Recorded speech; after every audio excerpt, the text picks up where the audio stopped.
costume fits.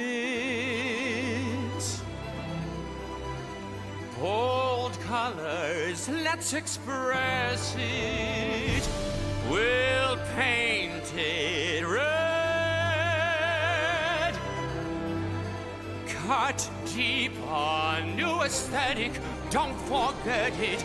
I am not a scripted actor, not your puppet, not my master. I can drive my new creations on the wings of ever afters. Inherent in the lack of breath, your fallacies have led to this. Don't let it get to my head.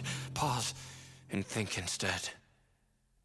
So I gotta take a minute in the thick of it and reflect upon the story and the final twist. While the knife creates a door, a sort of reclamation, I fear there is no joy in simple transformation, but a whisper in my ear from future selves becoming more myself than I have been when I was just a nothing. When an orphan reeks of talent, yet is rot in sadness, a solitaire, a masterpiece, a crimson shade of madness. So I stuck to my ideals and watched you all unravel, and the years taught me to question every lie you'd peddle.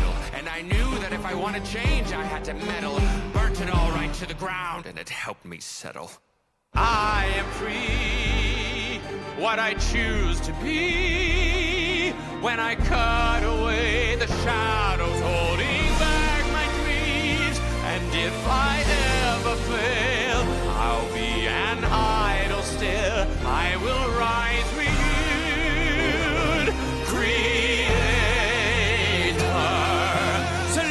precision, artist vision, plant the seeds, and what will grow while crimson flows.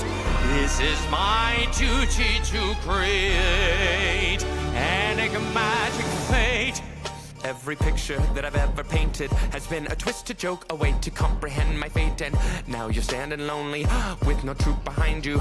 This is you, exactly how I thought I'd find you. Though your words and all your actions caused internal crisis. To go to ya, I came to understand where I sit. And when you fall, it's hard and wet and full of years of no regret. I question if it's really worth the pain your words beget.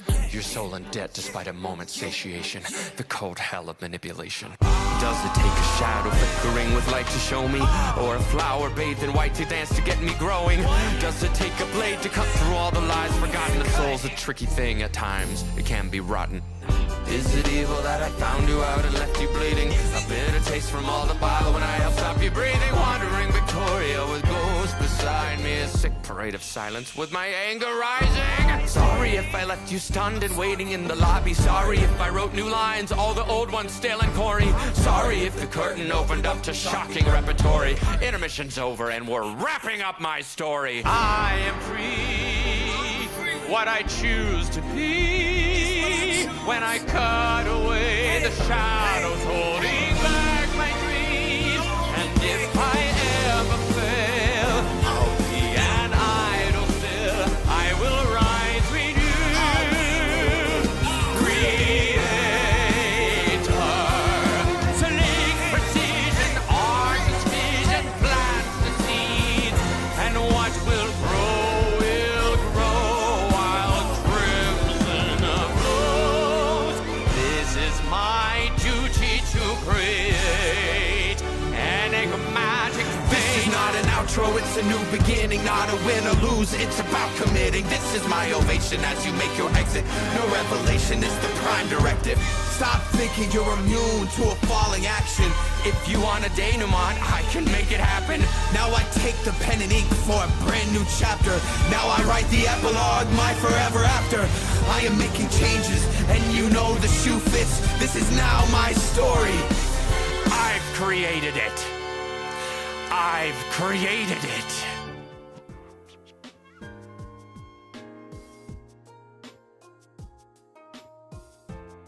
Testing, mic check. Cinnamon buns, cinnamon buns, cinnamon buns. Hello, friendos. My name is Nez, and we are once again back at it again for some more Arknights, because today we are going to begin our story reading of the latest event, Act or Die. Which reminds me, that was probably also the first time I've heard that EP for Phantom Altar. Tragedia? Is that how we're pronouncing it? Thank you for phonetically voicing it out. Tragedia, aka Phantom Altar. That's probably the most Broadway-ass EP that we've had in Arknights so far. Not gonna lie, it was kind of giving Hamilton. Coming from a person who only knows mild reference to theater. I'm not a theater kid, I'm sorry. I'm sorry, dog. I was in a different division of performing arts. When they say you can't, if you can't speak, you sing. If you can't sing, you dance, and therefore I danced. I wasn't a theater kid. I don't know if it was giving Hamilton or not, or Wicked or not. I feel like it would be. But so far, it did give a lot of Broadway. But anyway, yeah, we are back for the story reading of Act or Die. We were supposed to start this last Wednesday, probably. But unfortunately, because my body clock is kind of fucked up, I kind of felt like I was dying throughout most of the days trying to wake up trying to stay awake during our usual streaming times.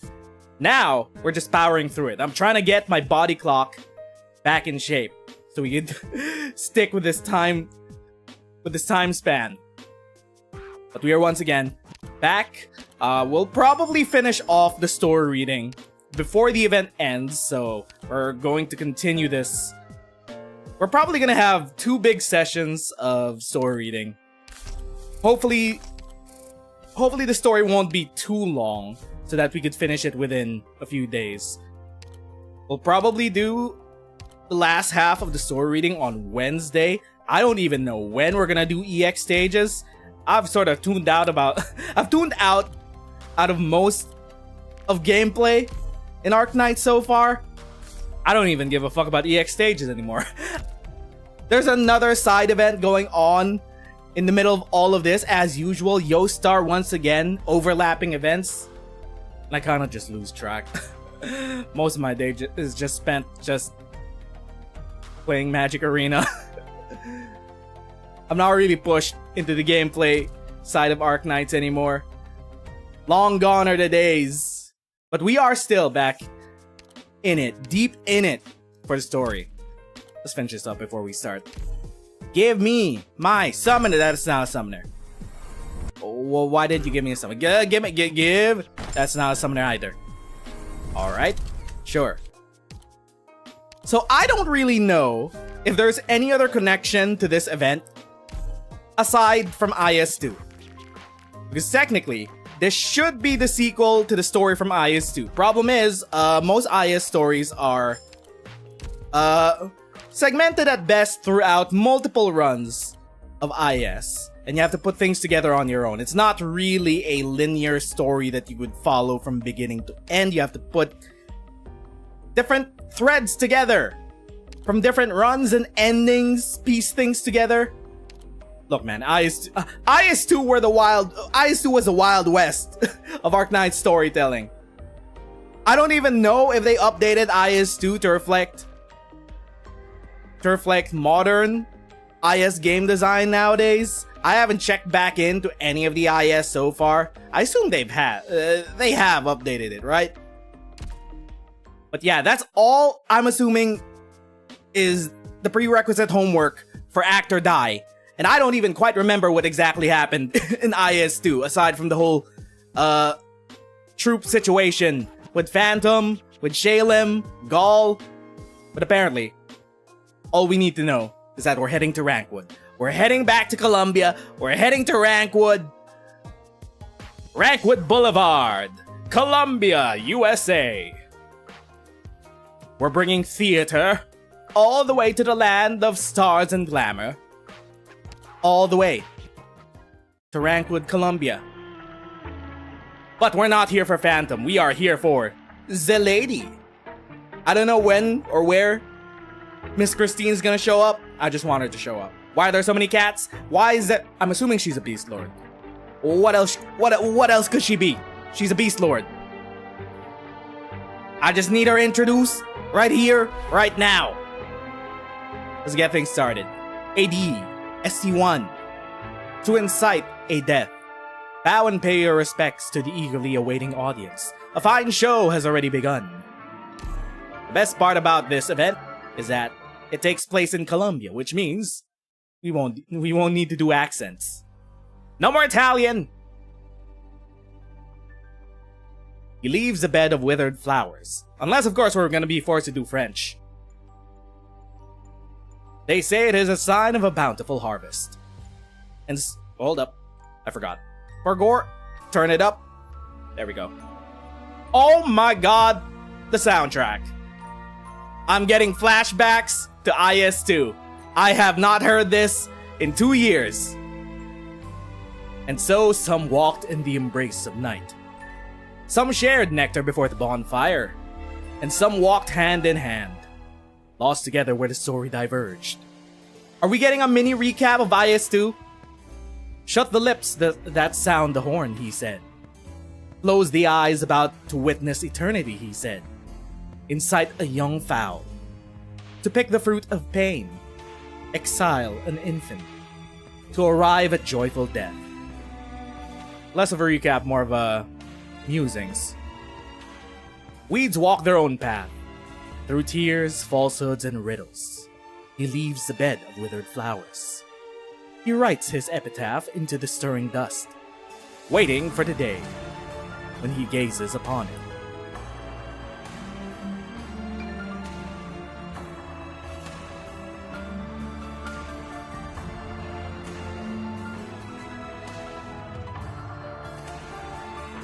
Does Lady DuPont still shut herself in her room? It's been 3 days, and she's hardly touched her food. What shall we do? The way I see it, the madam is fretting over nothing. As heir to the DuPont family, Victoria's most noble lineage, she is both elegant and intelligent, and no one could fault her for choosing any of her 3 suitors. But that's exactly why she's so troubled. The 3 Rockefeller brothers may look like they come from the same handsome mold, but they each have wildly different personalities and occupations. A wise scholar, a brave soldier, and a romantic poet all ask for your hand at once. Can you even imagine choosing which to spend your life with? Besides, whichever choice she makes is bound to bring great pain to the other 2. Why, the very thought! Very thought of the bonuses we'll get when one of those millionaires moves in. Whatever choice she makes, I hope she chooses soon. How could you be so... Cut! Director Quay? We're filming! It's a period drama. When are we gonna get... Is Nyan here? Is Nyan somewhere in Rankwood producing B-movies? Kaiju flicks? Stiff as damned statues. Well, it's just exposition anyway. Might as well cut the scene and add a few symbolic empty shots later. Let's just hope our overzealous producer lady doesn't sweat the small stuff. You two take a break while we make some adjustments to the script. Actually, don't bother coming back for shooting. More adjustments? This guy just can't make up his mind. Shush! Mr. Director Steven. Alright, people. We're not taking a break just yet. So shut up already. Shut up! Yes, I know we've been shooting for 2 months. Everyone's tired. Place far from the city center. There are no casinos or shopping districts here. Everything at the self-service bar is undrinkable piss water. But, for better or for worse, this is our last week. Time is precious and so is my film. The death of Lady DuPont is the kind of historical tragedy that they don't make in Rankwood these days. Exploring Columbia's changing times through the lens of a noblewoman's marriage. So I don't want it to look like some cheap cash grab when it finally hits theaters. Let's move on to the next run-through. The death of Lady DuPont, balcony, scene 3. Melanie, Michael, you're up. The death of Lady DuPont. Oh my god, new MILF. Oh my god, everyone in Rankwood is fabulous. What's the matter, Miss Rutherford? What do you think, boy? Oh, I'm sorry. I shouldn't have made a veteran like you wait a whole minute for me to get ready. Do you think I'm making a big deal out of nothing? Of course not. Alongside Marianne Blake, you used to be one of the greatest actresses in Rankwood. Seniority, status, etiquette. Hate them as much as you like deep down, but you will respect them on my set. I'm sorry if I offended you, ma'am. So, are we ready? I know it's not easy playing 3 different characters, but don't mix them up like you did last time. You're playing the second Rockefeller, the soldier. You're at Lady DuPont's manor, and you've just thrown away your older brother's flowers and torn up your younger brother's letter. You're rushing into your beloved's bedroom to pour your heart out. Silence, please! Action! Action! Believe me, my love, my 2 brothers could never match my feelings for you. I've heard more than enough honeyed words, Mr. Rockefeller. Were I not the scion of DuPont, were our union to bring the Rockefellers no wealth or status in high society, would you still? You wound me. I'm no schemer. I mean every word I say. You know I'm not as smart or sensitive as my brothers. How can I hope to move you if not through the sincerity of my feelings? And how do you prove it? I recently returned from the battlefield, where I brushed shoulders with death. When that shell burst right next to me, when I felt my whole body and my senses flying away, when I came close to death's door, all I could picture was your face, your smile.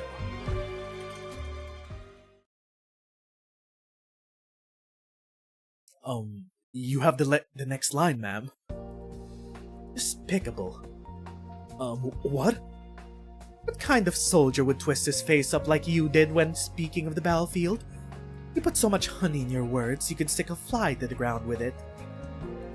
I know you've spent the last 2 months making moves on anything even vaguely female on this plate, but for God's sake, keep your private life off the set, boy.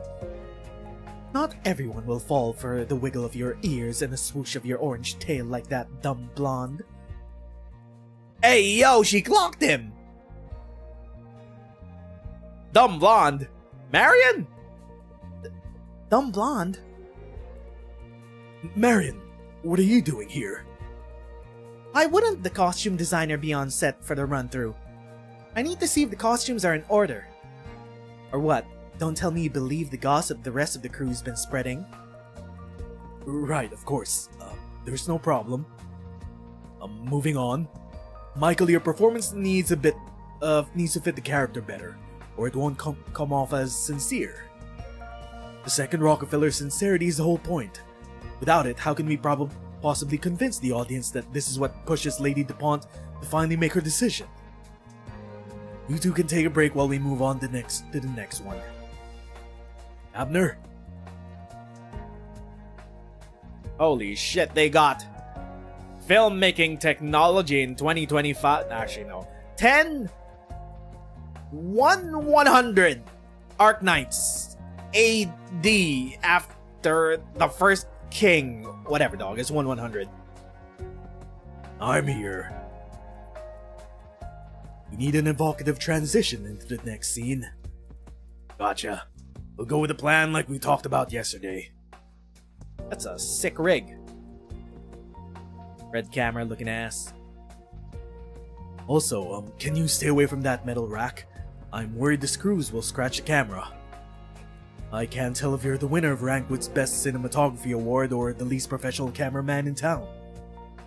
Why not both? What happened to you, man?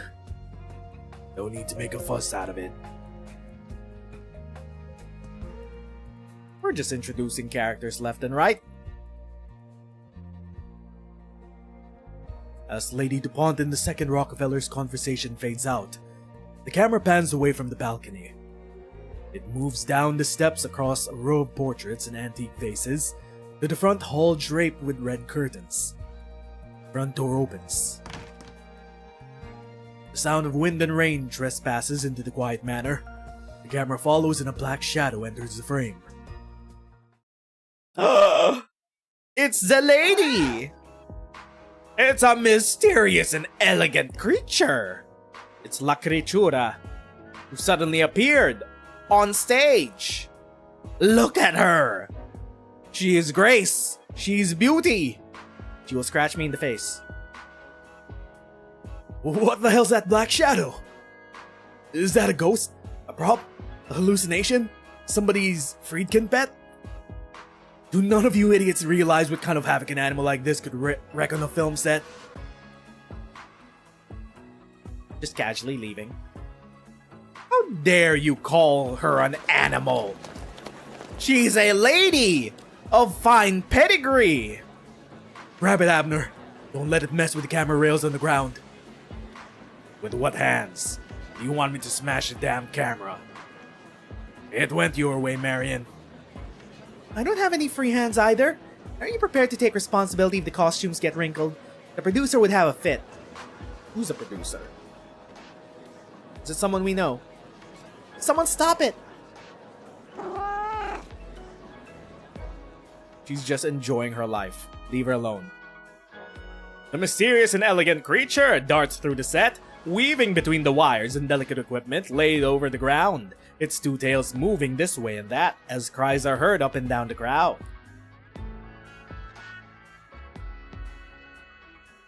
Wait, you're the new character. You're one of the new operators. Stop painting in the background and catch that thing, Tippy! And you there, the prop intern. Her name is Moira. Moira. Forget it, Tippy. You're like way too nice, Molly. You can't let people walk all over you. Who cares? Just catch that thing! It stopped. Well, aren't you a cutie? You're even more mysterious than the monster in that horror flick I saw last night. Mind if I use you as a reference for the street scene? The mysterious and elegant creature settles onto the prop box, looking up at the two girls with what seems to be displeasure. Moira cannot help but bend down and reach out to it. But as she looks into its clear blue eyes, she feels her mind go blank. The next moment, the creature has vanished from the set. Ooh, Beast Lord powers. Finally. How could you idiots let it get away from right under your noses? Now, Marion. I'm the one you're mad at. No need to take it out on the newcomers. You. Hey, yo! Is this Miss Producer? Hey, yo! MILF Central! Rank what is MILF Central! Humana hubba hubba, tongue rolls on the floor, eyes pop out of my skull. What the hell? I'm floating towards her like a pie on a windowsill. What the hell? Hey, yo, MILF Central! If you're going to argue, take it outside. Or better yet, off the plate. After all, no one expects professionalism out there. Greta. Back to work, people. I thought you'd be more upset about the shoot being delayed. I'm not that harsh, Steven. Besides, her appearance on set means we're in for a wonderful surprise when it's time to shoot. Her appearance? Do you know about the lady? Her. Wait, you mean that creature? Who else? She's a companion of a guest of mine, and her showing up means that he's finally made up his mind. He'll play the messenger who appears in the next scene. Isn't that right, Lucien? My mans!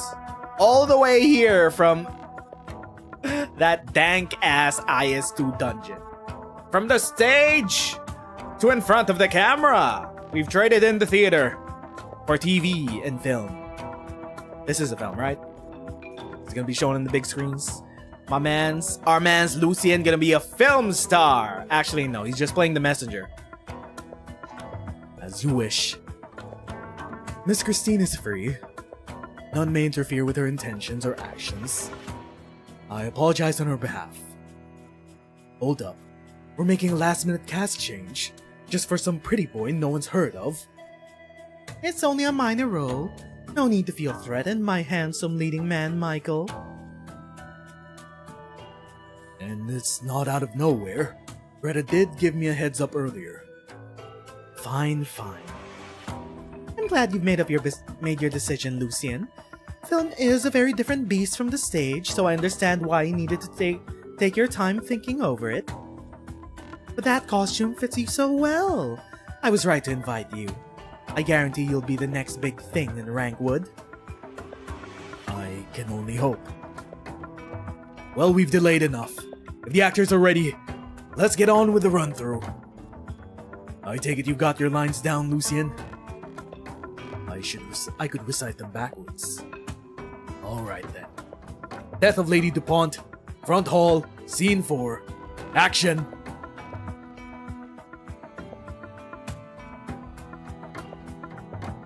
Phantom is going to be a star. He's gonna have his own plate on the Rankwood Boulevard. His own star. As the second Rockefeller pours his heart out to Lady DuPont on the balcony, a young messenger from afar pushes open the front door.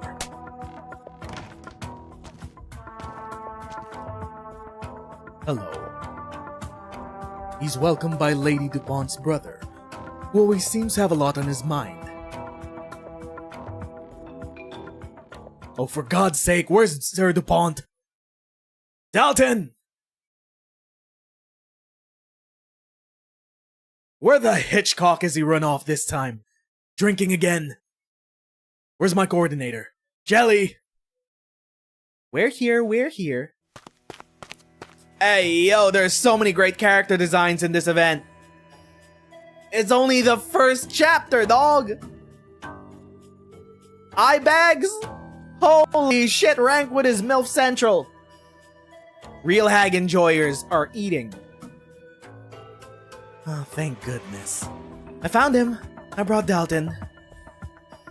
Drunken eyes. My man's been drinking. Hiccups. I realized he was missing when I took the head count at the waiting area. I searched every food cart, self-service bar, and outdoor rest area. Anywhere that might have booze. I finally found him in some bushes by the road. Knife. I found a knife. He said he was looking for the knife prop that the messenger is supposed to kill Sir DuPont with. So which one of you sent a drunk to go hunt down a prop? Where's the prop master, Moira? I don't know. Fine, whatever. As long as we got the prop. Costume crew, get his clothes in order. You do remember what you're playing in this scene, right? Does he? Of course. The corpse. Nobody does it better. Pathetic. What do you say? I'm sorry, but I simply can't stand people like you. You used to be the darling of Rankwood when Pioneer films were in their heyday. Producers were queuing up to book you. And now you're just going to let yourself rot? Like mud in a pit? What do you know? I couldn't care less what you've been through. At least show some shred of self-respect in front of the younger generation. That's one of the rules of Rankwood too. You're playing opposite a man who's standing in front of a camera for the first time. Fine. How long has this film industry been going? What? 60? 60 years? What's your name? Lucian. You may call me Phantom. Whatever. Sorry, kid. Didn't know this was your first shoot. Don't worry. Just follow my lead. I can play this role hammered, no problem. I'm gonna try to kill you to shut you up. It's the news you brought. We get to scuffling. You grab the knife and stab me with it. It's a prop, so the blade just slides into the handle. I got a blood bag in my chest pocket, and it'll pop with just a little pressure. Just don't get stuck on thinking when I'm gonna grab the knife, or you won't get into character, got it? Sir. Phantom is a trained killer. You don't need to tell him how to pretend stab someone. You've read through the letter 3 times now, Sir DuPont. If there's no issue with it, please assemble everyone in front of the household so I can read it to them. Huh? He's already method acting. Dalton's eyes meet the young man's, and he swallows a drunken hiccup that reached the front of his throat. He sees not a rookie actor on a film set for the first time, but a messenger who had come all the way from Victoria. His gaze tired but strong. The studio falls silent. Director Quay has yet to call action, but Dalton can feel his counterpart's focus, and Abner's camera points towards them. He is looking at a natural. And so he takes a deep breath. So, this is an official letter from Victoria's royal house. I can't let you read it out loud. People were to hear that the DuPont bloodline is all a lie. Then my sister's marriage to any of the Rockefellers will be called off. All that wealth, all that money should have been mine. My very future. All that gone in an instant, like popping a balloon.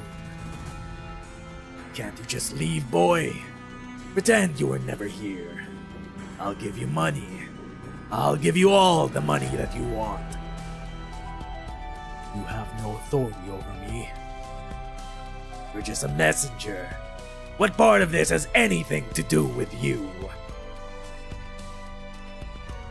The truth. What? Truth. What happens to this household has nothing to do with me. But I've got something to do with the truth, sir. Even if I turned around and left right now, the truth of the DuPont family will still have kicked open your door forevermore. I have no power to take away your misfortune. All I can do is to announce its coming, whether you're willing to face it or not. For such is my wretched fate. Dalton looks into the young man's eyes and sees the deep pain and sorrow within. Suddenly, he feels like he has never been so sober. He does not need to recall his lines. They come to him naturally. Pain. Sorrow. Laughable. Who do you think you are? Dalton pulls the knife and swings it at the young man. Sir DuPont and the young messenger fight over the deadly weapon. It takes only a moment for it to change hands, their actions as coordinated as if they had rehearsed it 1,000 times. No, he's just professionally trained. He's a killer! Pain. Sorrow. Laughable. Who do you think you are? I will not let you ruin what should be mine. As I said, sir, my only connection here is to the truth. From the noble halls of Victoria, to the ruins of Gaul, to the Basilica of Laterano, the coastline of Iberia, I've walked all 4 corners of Terra, delivering the silent message of death and bearing witness to countless meaningless tragedies. The story of the DuPonts is but one of them. And while I've never sought it, the truth always reveals itself before my eyes. Such is my wretched fate. Shut up! Sir DuPont desperately lunges at the young man before him. The face of the messenger has become twisted in the struggle. He notices the young man pause for an instant, then grip the knife again. The point of the knife approaches his chest. This man must have felt the weight of fate, he thinks. A lifeless body falls to the ground. Blood, rose petals, the wind and rain. And then silence. Cut! Did you get all that, Abner? I think we might have been able to use this take as is. Sure did. Is this really this guy's first time on camera, Steven? Greta said he used to be part of a theater troupe. Oh, a stage actor. That makes sense. Honestly, I'm more shocked by Dalton. I haven't seen a convincing performance from him in ages. He kinda got possessed there. He found his muse. His muse was standing right in front of him and he was like, alright, things got real. Time to lock in. He locked the fuck in!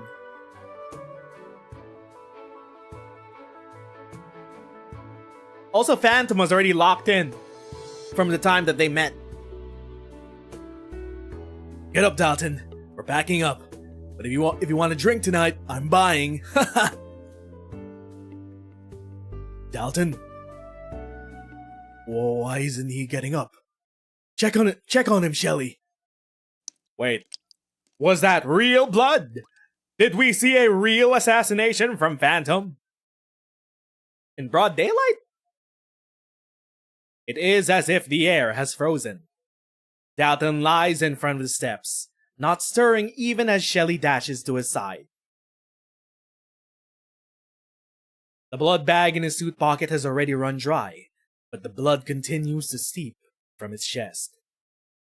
Oh no! We had an accident on set.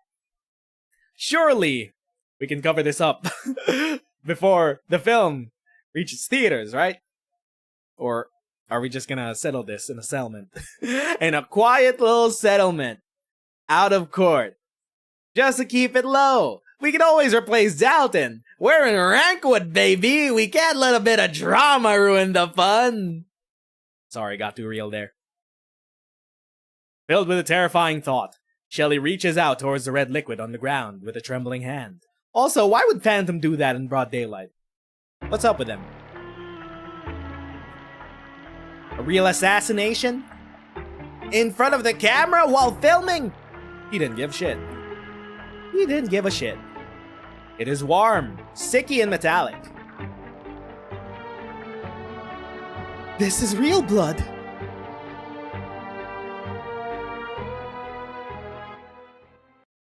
So Phantom just murked the man. We have no idea why. In broad daylight. He's a wanted criminal now. Look, man, as Phantom's handler at Rhodes Island, I disavow any killings that goes on when he's when he's in his off hours. AD-1, rehearsal day. A dagger as heavy as your heart. Memories that shall never fade. A fallen corpse. These are all silent invitations.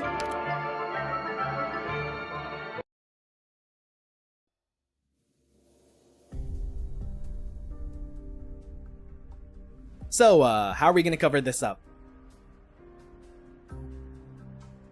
Lucian is totally not an assassin. Pinky promise. Hello, hermit. Welcome to the start of our story reading. What's up with Phantom? Was this just a Hitman Agent 47 type of situation where you just walk right in and murk the guy in front of the camera and not give a shit? We're docking his pay at Rhodes Island. We're disavowing. We disavow! We distance ourselves from this wanted criminal. And maybe all of the other wanted criminals on Rhodes Island, but that's a different matter. We've concluded that Dalton's death was an accident. Sure. The medical team is taking his body back to Central Rankwood by short-haul transport. There, they'll report the incident to the police. Shelly has double-checked all the props just in case, so let's take a little break to pull ourselves together, and we'll resume shooting in the afternoon. Wasn't an accident, though? Wasn't it Dalton who found the prop knife in the first place, and Phantom was the one who took the knife from him? That soon? Is there a problem? Cameras and film can be replaced, but we're talking about a dead man here. We've only just wiped up the blood. Bro, Bro, I'm sorry, but I was quick with it when I said that they'll cover this shit up. And just move along as if nothing happened. He was replaceable. I'm sorry, but we're in Hollywood, baby. We don't stop at deaths. Accidental deaths during production. How the hell did he go looking for a prop and end up with a real knife? Did someone trick that washed-up drunk of an actor into looking for a lost prop himself? Or did someone put it in his hands on purpose? Look, that's what I said. Stop repeating things that I said like a minute before. Hey now, let's not get carried away here. Sure, the old man was a drunk and late to the set all the time, but it's not like he had any enemies in the crew. Why would anyone go that far? Besides, it was just an ordinary knife.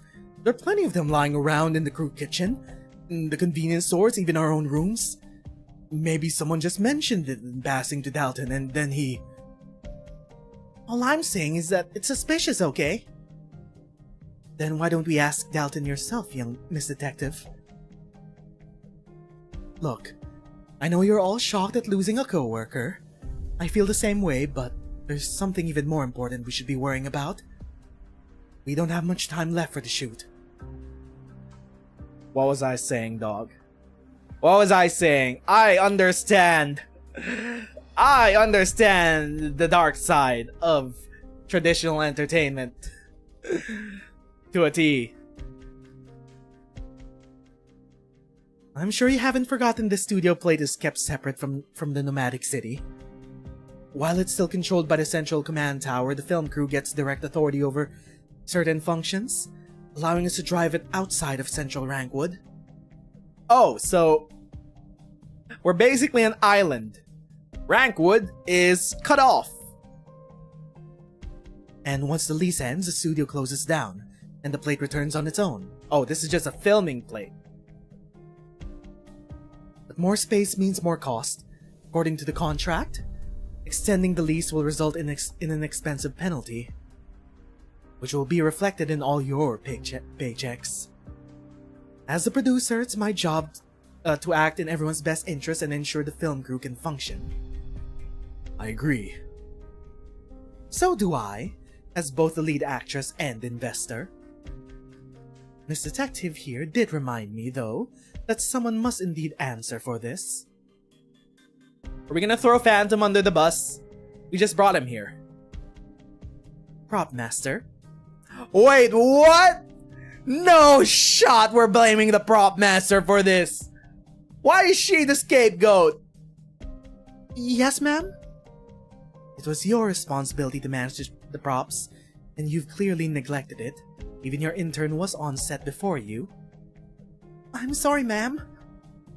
Apologies won't cut it, darling. You're fired.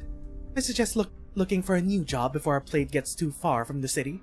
And whatever you're about to say, save it. You're getting off easy and you know it. She's right, though. They're not even reporting her to the police. They're just covering this whole shit up to remove the stank from the production. You're in charge of the prop team now, Moira. Me? Or you could leave with your former boss, but I trust you're smarter than that. So was the prop master a tippy? Or was she only the painter? As for you, Steven, it's time to get your act together. We both agree the death of Lady DuPont lacks a strong ending. You were supposed to submit the final script for those scenes last week. The shooting is almost caught up with what's written. I have my hands full directing, okay? Screw doesn't exactly inspire confidence, you know. So you still haven't found the inspiration? Yeah. It's your own original script, darling. Your baby. It deserves the very best ending. That's my biggest concern as well. In the end, which of the Rockefeller boys kills Lady DuPont? Where? How? What are her last words? The ending will determine the quality of the whole film. She needs a good proper death to kickstart the revival of my career in Rankwood. That's the only reason I've poured my entire fortune into this project. God will come find me. What?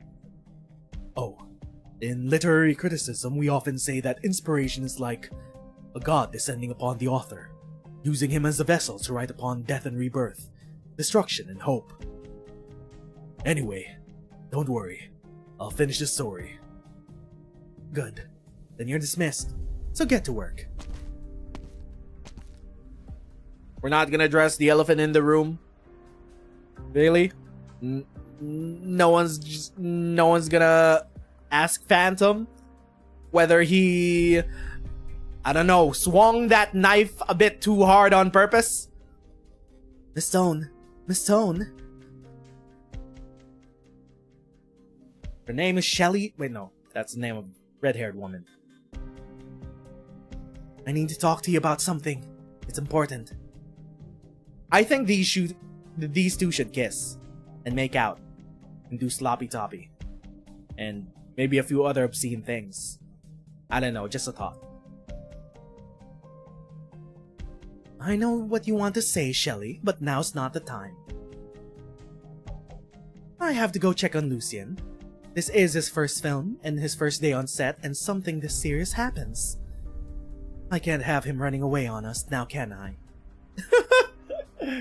She was like, this boy's gonna be a star. He's got the talent to make it big in Rankwood. We've just gotta cover up a little accidental murder. As for whatever you're thinking, you're overthinking it. She's the only one thinking about the elephant in the room. I think she's the only one asking, was that really an accident? I'm in charge of the whole prop team? Oh my gosh, congrats, Molly. I mean, it's a shame that Dalton, may rest in peace, but still, I'm happy for you. Tippy! I love her! She's like, it's unfortunate that she's dead, but I'm happy for you, girl! I've been working here in Rankwood way longer than you, but I'm still stuck doing backgrounds. While you just got the chance of a lifetime. Life really is like a box of chocolates, huh? How many film references are we gonna make throughout this entire event? Hitchcock? Box of chocolates? Forrest Gump? That's because you always put so much of yourself in your work. The art director isn't comfortable letting you handle more.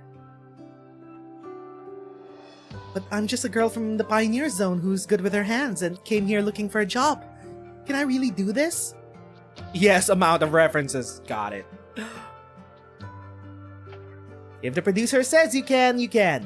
She's never wrong about people. Your sister will be happy, won't she? You came to Rankwood because of her, right? You gotta tell her you've been promoted to prop master. I'll call her after we clock out. Miss Stone put her trust in me, so I have to do this right. That's my girl. You're already sounding the part. I bet in just a few days you won't even have time to watch horror flicks with me anymore. Tippy. Just two girls enjoying their new promotion together amidst the stank of death. Stop walking in front of me, Shelly. You already checked the storyboard 3 times. The equipment 5 times. I swore to the producer that I wouldn't lose another set of cameras. Now can you stop glaring at me like that? Do you think it was really... What was that? Speak up. Do you think Dalton's death was really just an accident? Doesn't it seem strange to you? Bro, she's the only one thinking about this. Don't know, don't care. God damn, Abner! That was a Rankwood star. That was a Rankwood legend that just got off by a butter knife. I've lost count of how many times I've had to work overtime because that has-been got lost in a beer keg. Good riddance. Alright, okay, fine, man. I get it. You had bad blood. It wasn't like that 5 years ago. No shit. He was at the top of the world, starring in Greta and Steven's next big thing. How could I forget that? How could I forget that when we were both there? That's the weird part. I saw a lot of familiar names on the staff list during the planning meetings, and when I saw your face, I got this eerie feeling like we were back 5 years ago witnessing that young actress's death again. Doesn't it all seem a little similar? How so? One was a fall, the other was a prop mix-up. Overreacting, Shelley. Really? There was another actress that had a little accident on set years ago. Was Phantom also involved? Also, I'm gonna posit a question that we may come back to later in this event. How do we know that Dalton is dead? That man's is an actor. How do we know? Who confirmed it? A lot of people seem to be brushing a lot under the rug. Miss Producer? Lucian? How do we know? I'm telling you, I'm not crazy. Now I remember. Dalton was the one most responsible for the accident. Judgment has come. Someone came for him. Oh. Dalton was the one who caused the young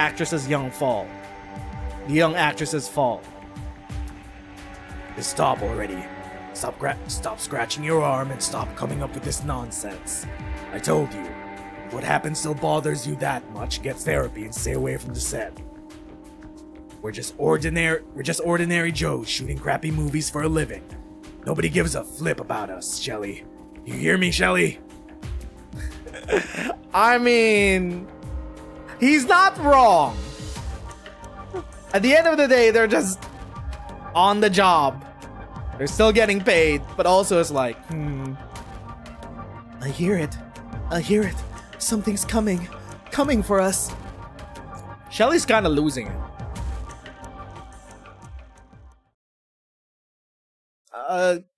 Can we get Shelley a bit of help here? Where's Miss Producer? Also, flashback? To young Phantom? White flower. Picture the position and angle of the stab in your mind. Near the bottom right of the abdomen is a gap between the vital organs. Oh, okay. We're talking to Phantom. Rich in blood supply. Was white flower ever mentioned in... I know there was a white flower artifact in IS-2. I just don't know if it referred... I just don't remember if it referred to a person. It's been a long time since I've touched IS-2. Near the bottom right of the abdomen is a gap between the vital organs, rich in blood supply but not immediately lethal. You can feed off the blood of others and let it herald the climax that is to come. Bottom right of the abdomen is a gap between vital organs, rich in blood supply but not immediately lethal. Once again, I will posit the question, how do we know that Dalton is dead? Or you can move the point of the knife up and penetrate the thorax. The lungs are fragile and offer no resistance. Your target will drown in both his own blood and your animated monologue. Raise your dagger, boy. I know he's supposed to be French, but also, I'm a bit tired today to do accents.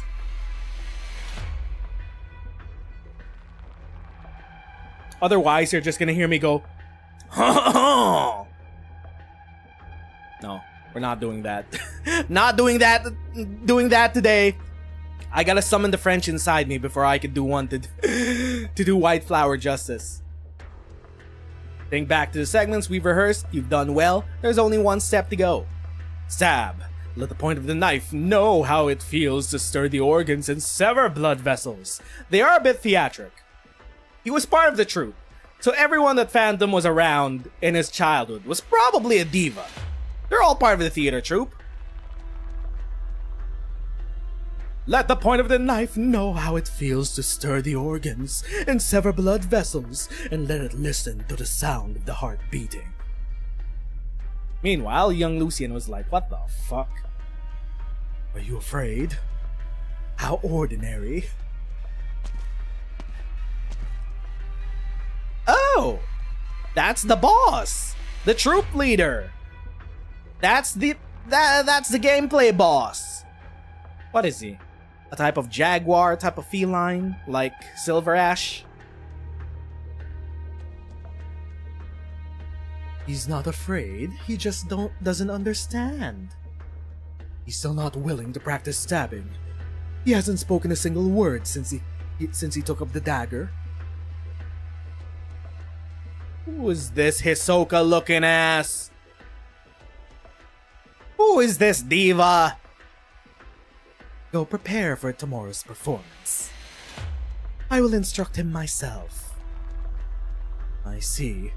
Understood. Do you find the dagger heavy? Yes. But its weight does not come from the metal nor the ornaments. It comes from your heart, do you understand? The boy's hair covers his eyes. He nods in silence. White Flower doesn't realize that you've learned so quickly. You're waiting for her to provide the answer she cannot give you. Listen to me, child. The troop leader holds Lucian's little hands in his own. His smile is warm and gentle, but his iron grip permits no refusal. Lucian can feel his stiff fingers begin to relax. Forget the techniques that White Flower's been trying to teach you. You have no need to imitate any form or any method of stabbing. There is no dagger without blood on it. No crossbow that is not fired. Just hold them. They are not props. They will tell you what to desire. Let them guide you. Do not doubt them, even if they point towards you, towards someone you never expected. A friend, a lover, and yourself. Perhaps even me standing before you now. You? Have no hesitation. Stab. Give it a try. Shakes head. Try it. Shakes head. Try it. Then you and I... What roles are we playing? If we're forgetting the techniques, then forget the characters in the script as well. They're simply the medium of theater, but not theater itself. Lucian grips his knife.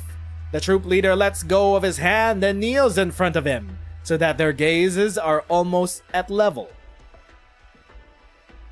But we're too close to each other. Are you afraid you'll hurt me? It's alright, child. Forget even that feeling. You will immerse yourself in theater, touch upon its beauty. Gazing at the troop leader, Lucian finds himself overcome with doubt. Is this really the first time he has seen this man? He does not he does not understand what he is saying. He begins to doubt whether the feline before him even exists at all. Lucian can feel his own heart throbbing. The heartbeat never lies. The heartbeat knows the answer. How should he ask it? The troop leader smiles, encouraging him wordlessly. The answer is obvious. Without hesitation, Lucian thrusts. Giggity. Gotcha?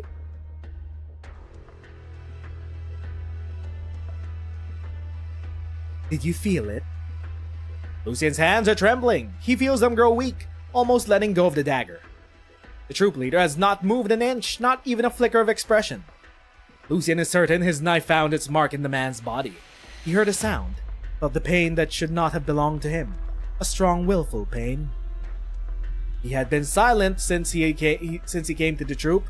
Now, though, the pain makes him want to sing. This is your first lesson.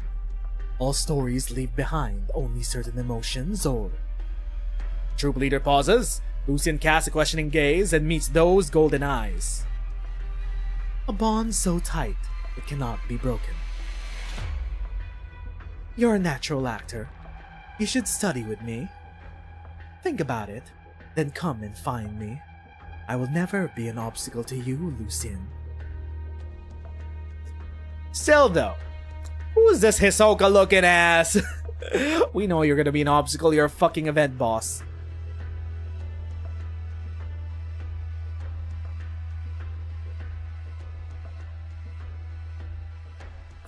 And that was the time when Lucien was groomed to be an assassin. And then some. Lucien looks down at his hands. The blood in his gloves has been washed away, but he remembers the feeling of taking Dalton's knife out of his hands. Fascination, revelry, the complex emotions he felt when he was taught to use a dagger for the first time. Forget complicated assassination techniques, ignite the ego with intense emotion, until all that is left is two souls tearing at one another. Let life converge upon the knife of truth and falsehood, and bestow upon the target the perfect ending. Death. Come in. Lucien? Madame Stone. You look pale. Are you alright?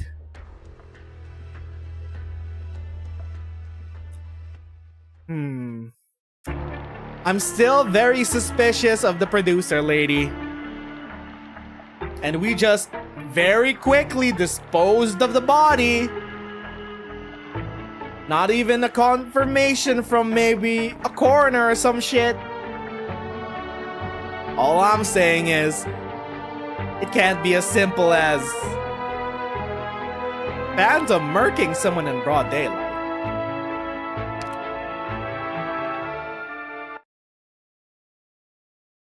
Flashback.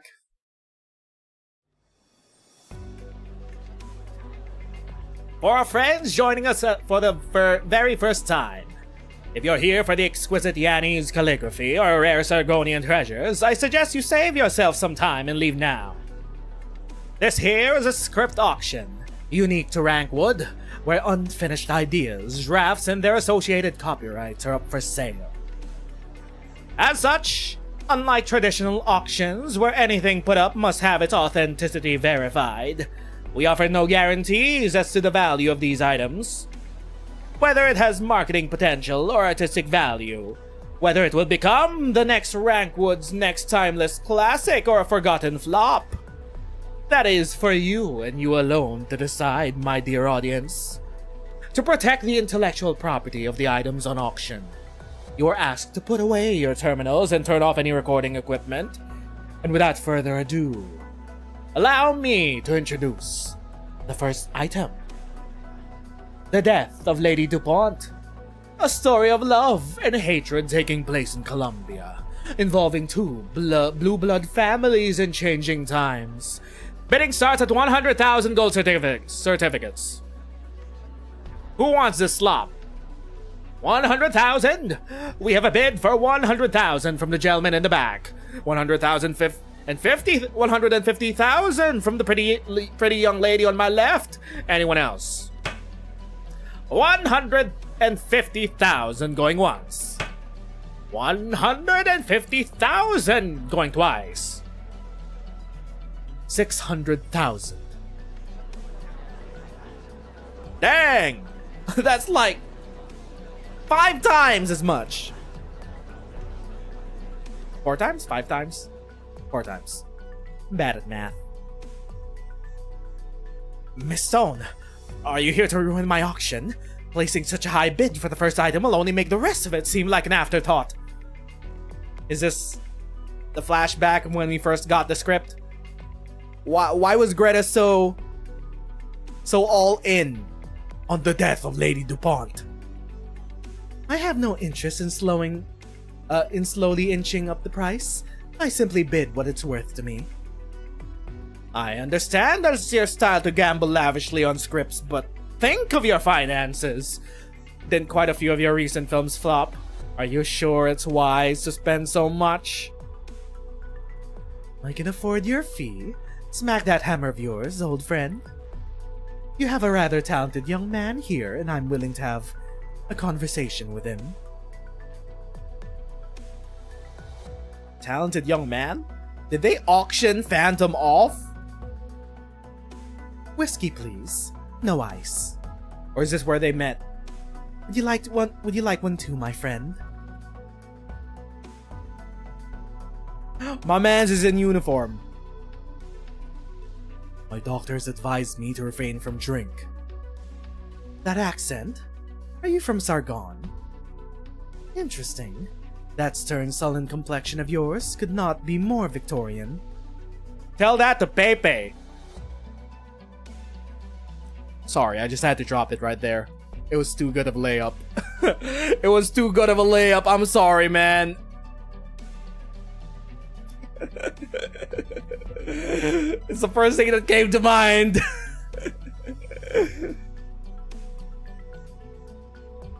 I have to thread the sands of Sargon.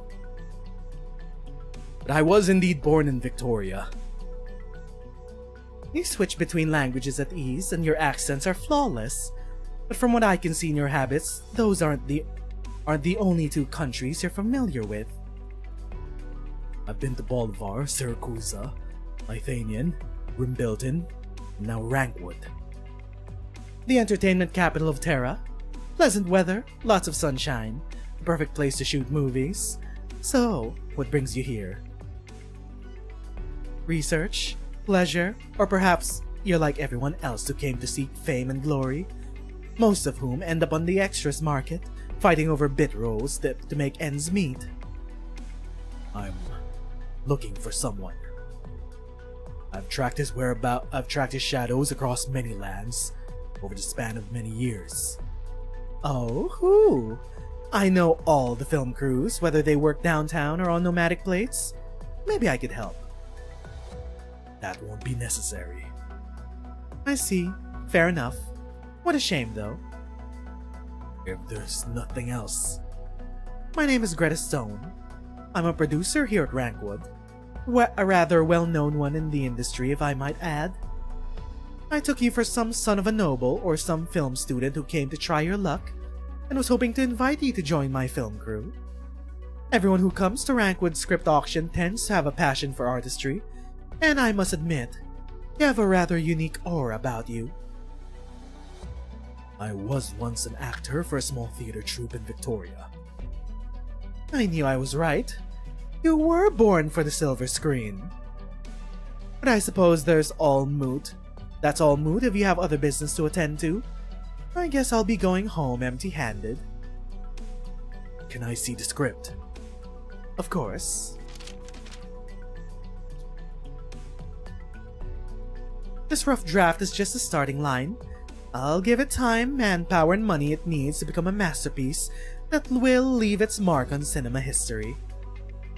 And I guarantee that you'll shine, darling, even with just a minor role on a single scene. I also wouldn't worry about your, little health issues. Rankwood has special protections in place for infected actors, as long as you pay for proper insurance. Right. Classic Columbia infected health insurance. You may call me Lucian, man. Damn Stone. I will consider your proposal. And that's how they met.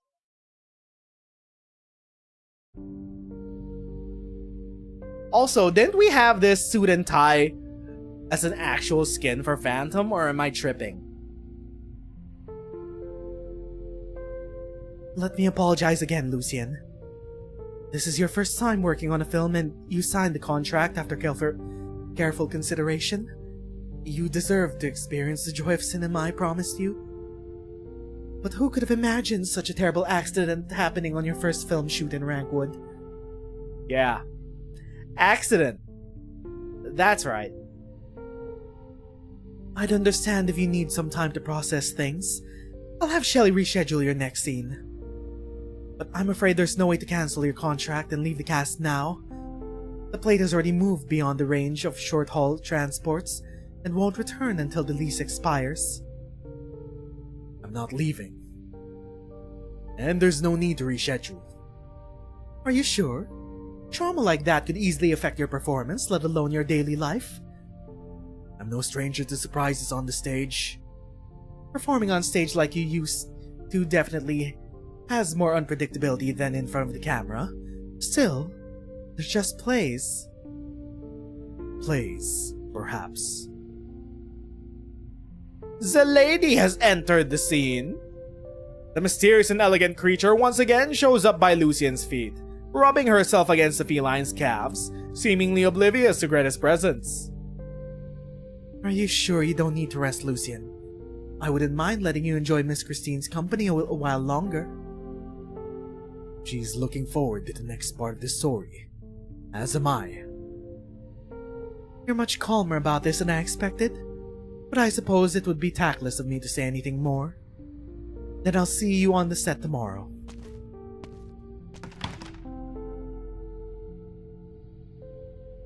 The mysterious and elegant creature grooms her fur, then gazes at Lucien as though in deep thought.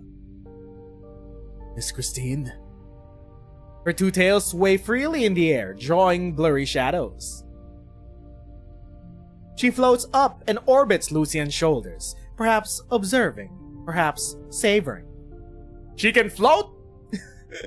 She's like Dolly! Finally, the beautiful creature sits upon Lucien's knees, placing one paw on his forehead.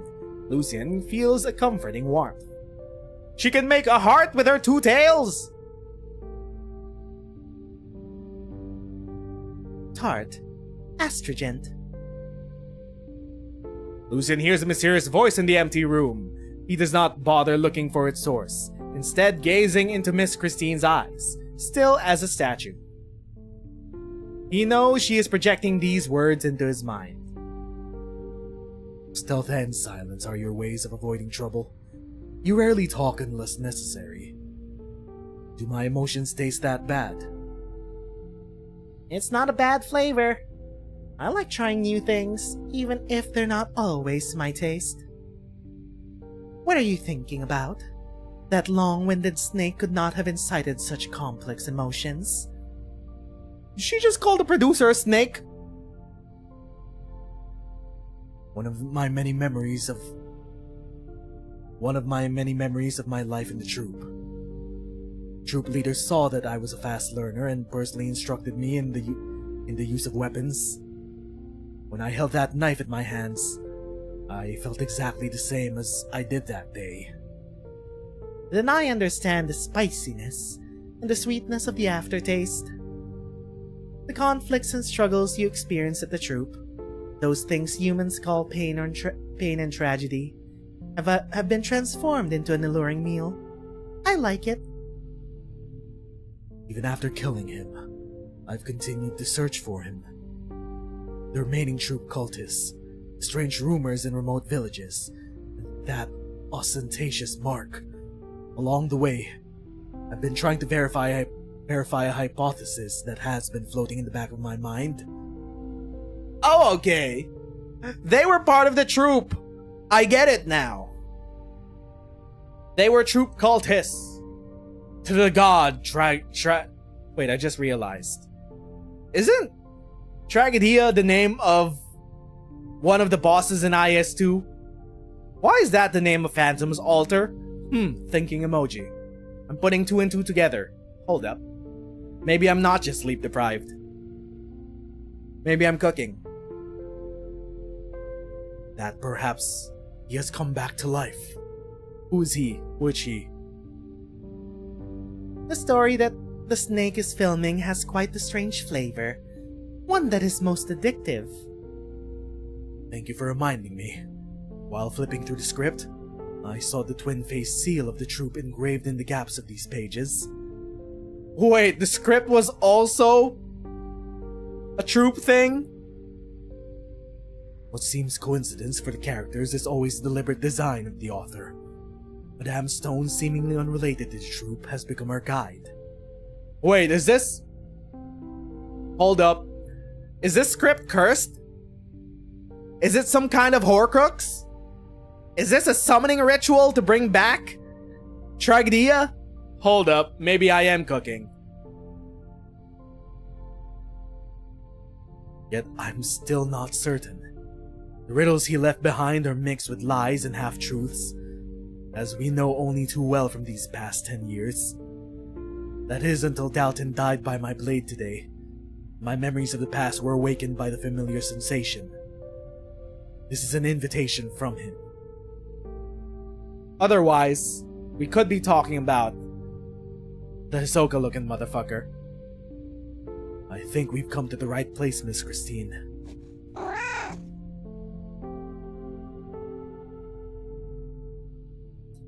Fascinating. So this is a conspiracy involving Phantom's troop. Of a seemingly connected script that may or may not be cursed, and may or may not be a witchcraft summoning ritual to bring back a certain he/him.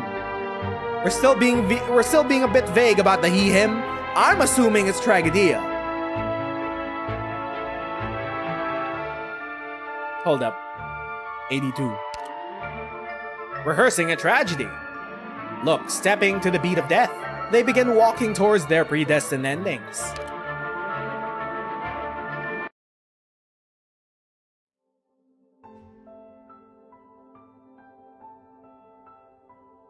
Forget your poor brother and elope with me, Lady DuPont. Come to your senses, Second Rockefeller. You heard the messenger.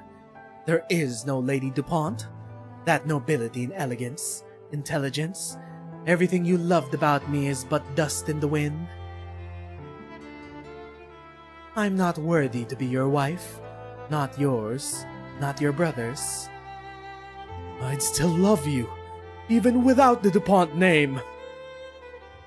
It was your brother, the dead man, who had been using you all this time.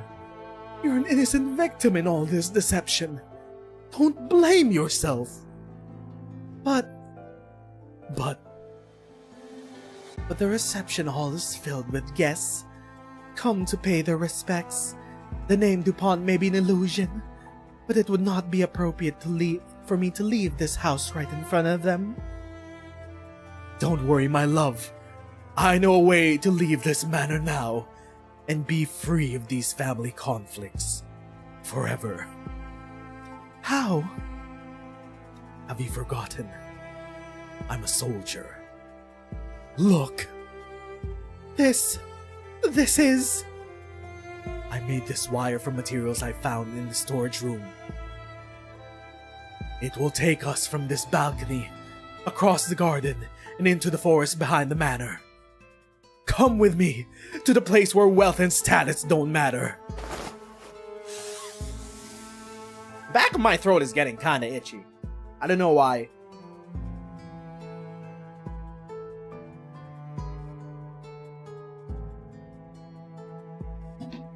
Maybe I'm dehydrated. Gotta hydrate, or else we'll dehydrate. Oh, my dear soldier, your methods are so crude. What if your pulley gets stuck? We would be hanging in the air for hours until someone finds us. Or the rope could snap, sending us plummeting into the forest. Trust me, it's very safe. I would never let harm come to you. Is it? I think I'm going to fall.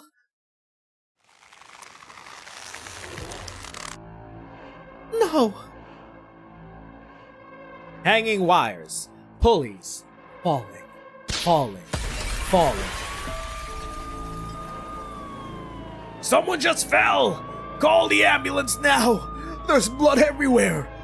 Don't just stand there, Shelley! Wait, no, this is the same guy. I thought it was a passerby. She feels a chill run up her spine.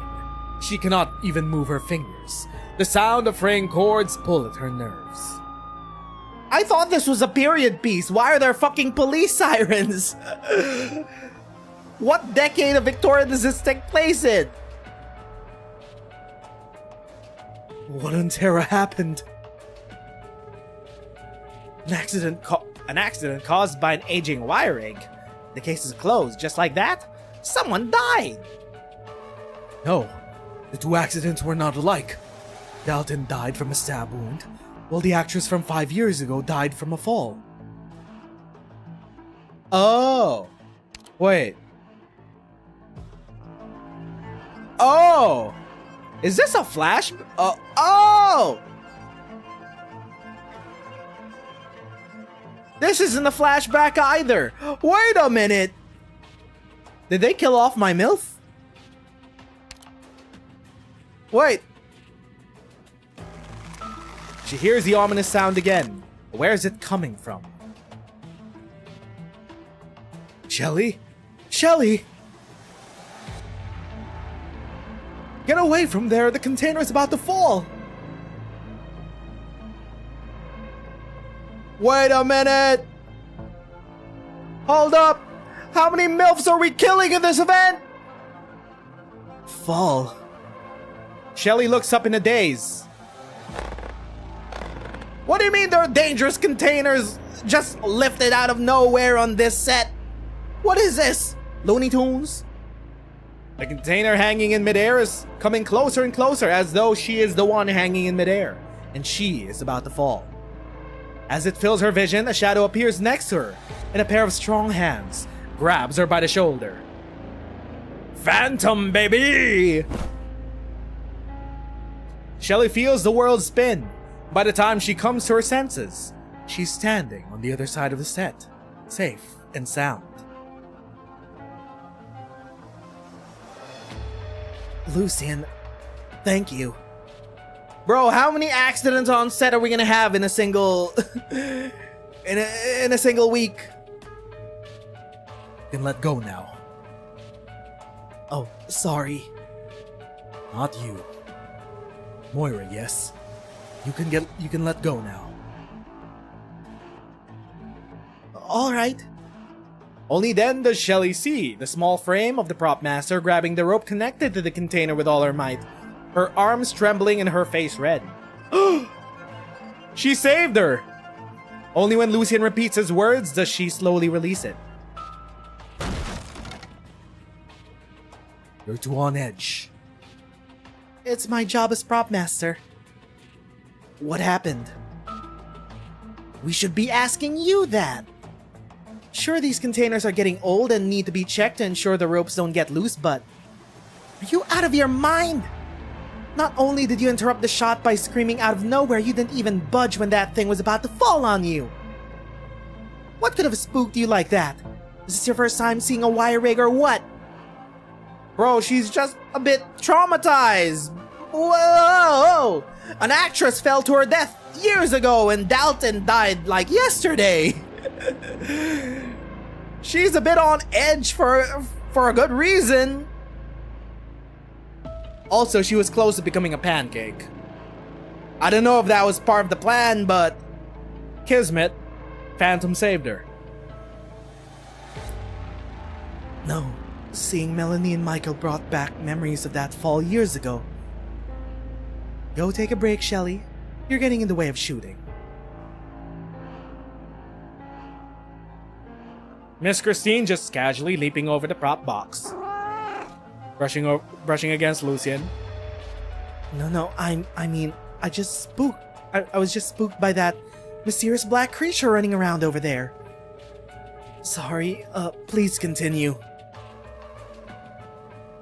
Why are we blaming Miss Christine? Unhappily swishes tails. She can understand that you're scapegoating her. She's just chilling on set.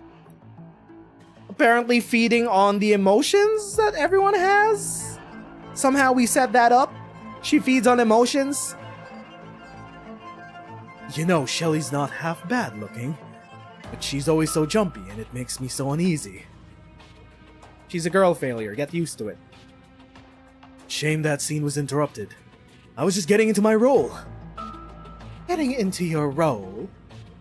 You ought to be thanking her for interrupting that take, because I was about to chew your head off. Your delivery, your posture, your expressions. We've been at this for 2 months, and you've shown no sign of improvement. That rookie could act circles around you on his first day in front of the camera. I thought I told you to keep your private life off set, but it would seem Greta was wrong about you. It was a mistake to give the leading role to a pretty boy who gets cast from the color of his ears alone, and 3 different roles in the same film, no less. I'm sorry, man. You're just a fuckboy. You're just here because your face and name sell seats. Like Scarlett Johansson. You're right. Why the sudden modesty? Normally you'd be coming up with all sorts of flippant excuses by now. I was just thinking about poor old Dalton. I didn't have anywhere near your experience. And Shelley's close call just now has left me a bit shaken. Be professional. Accidents, failures, bad reviews.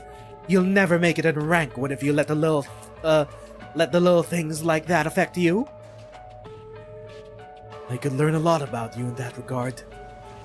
I heard you were standing right behind Marianne when she swept the Rankwood Awards with a film completed in just 28 days. That after coming home empty-handed and being ridiculed by the press, you went back to the set the very same day. Continue shooting. I'd have quit ages ago if I had to compete with a superstar like that.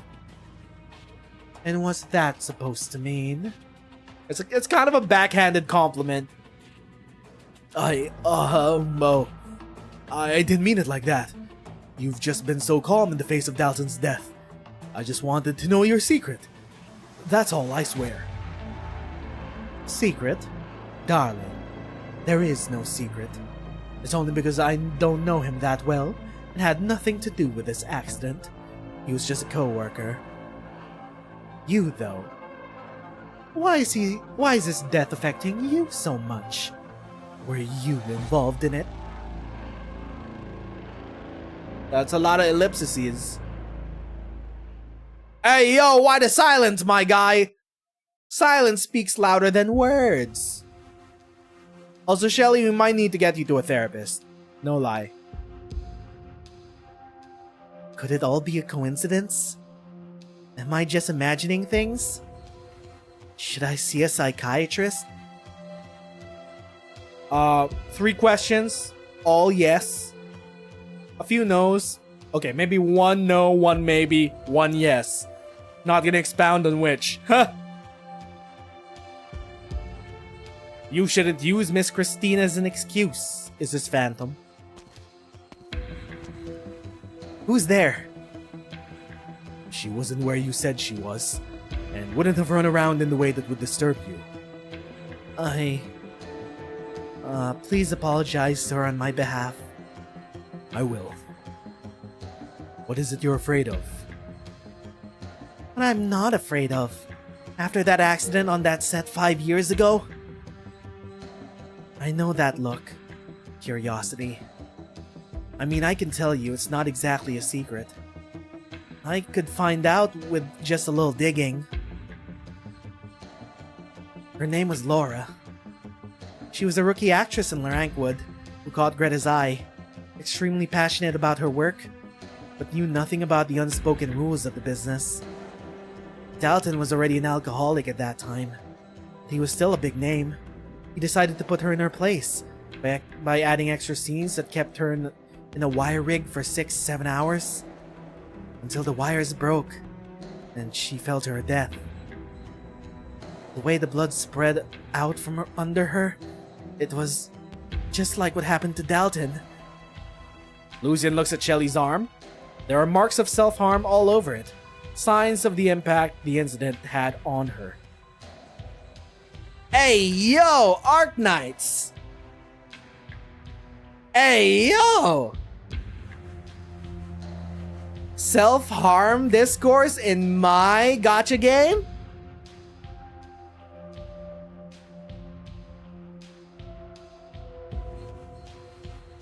Shelly pulls down her sleeves, her face filled with anxiety. But I can take care of my own problems. No, you cannot, lady. Bro, we gotta get you a support system, dog. We gotta get you talking to someone. Like, bro, you are not a... You have passed the threshold of girl failure and have entered a concerning territory.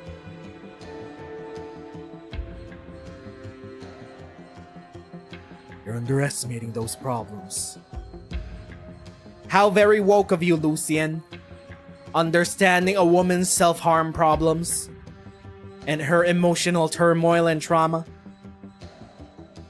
This will only become more frequent. At first, only similar sounds would trigger the hallucinations, but even now, even the sound of a chair being dragged can take you back into the past. Gee, thanks for the concern, Dr. Lucian. I've dealt with these wicked voices in my head for 5 years. I know them better than anyone. Same! Too real! Dang, Shelly! Most relatable character in Arknights. She's not even a playable character. Holy! Hypergriff Rider is once again cooking. A direction I did not see them going for a gacha game. No lie. All I can do is outrace them. Do as much as I can before fear and irrationality take over. Maybe Dalton's death was really just an accident. But either way, I have to eliminate any possible risk, any possible threat, to prevent that incident 5 years ago from happening all over again. Even if the threat is coming from the film crew itself. Girl, you're already hallucinating. You're shadow boxing threats in your head now. There's something else you're concerned about. Greta's hiding something. Also that! She's the only person that is sober and lucid. That can see through whatever bullshit Greta is scheming. Also, not just her, but Miss Christine. Miss Christine called Greta a snake. Why is she a snake? We share an office.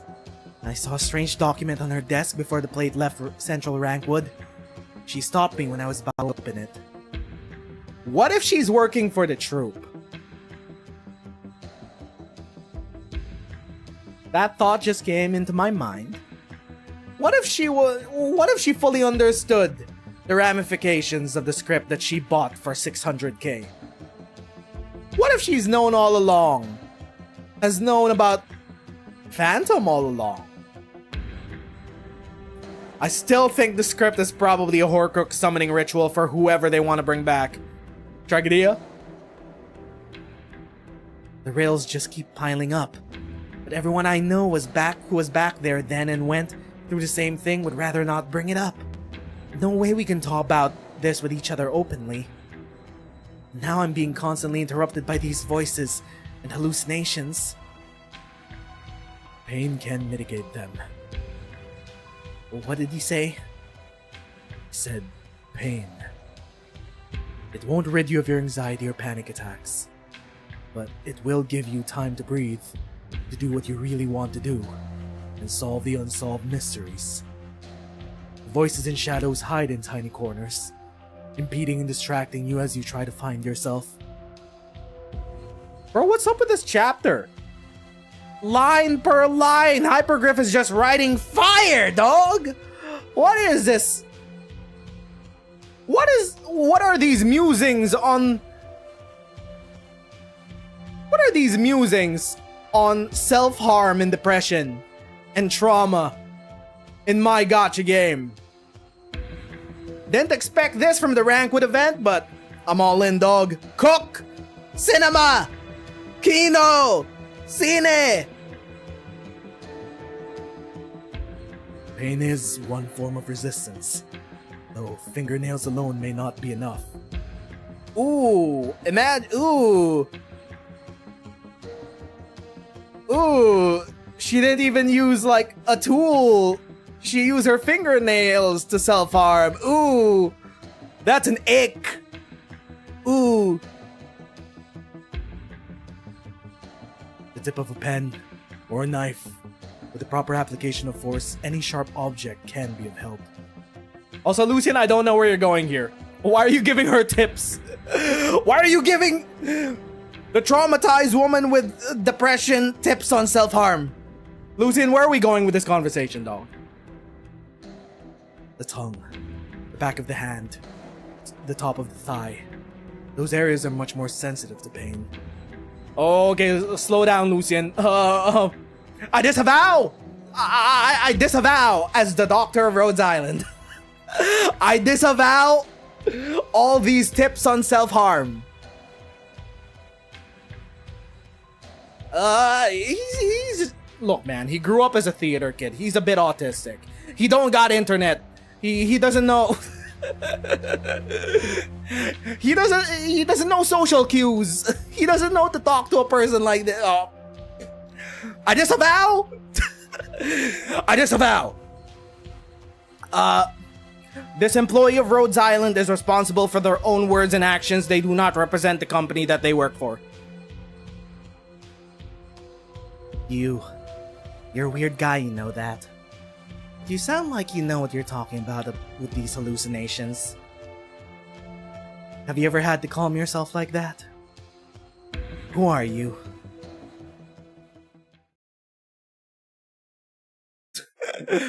Bro, the woman who's talking about self-harm and Lucian being socially inept was like, oh, I know a lot about harm. I do that with knives. She was like, what the fuck? Pain is a form of mitigation. Strange whispers, strange sights. Except unlike Shelley, the problem he faces is not the fear of these things, but the desire for them.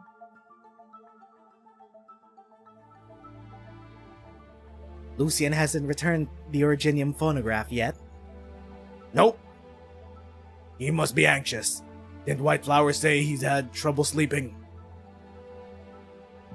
Too much superficiality in this ecstasy and anguish. He doesn't understand more complex, more extreme emotions. It limits his performance. Okay, are we just straight up implying that Phantom is also kinda sort of on the spectrum? Like Executor?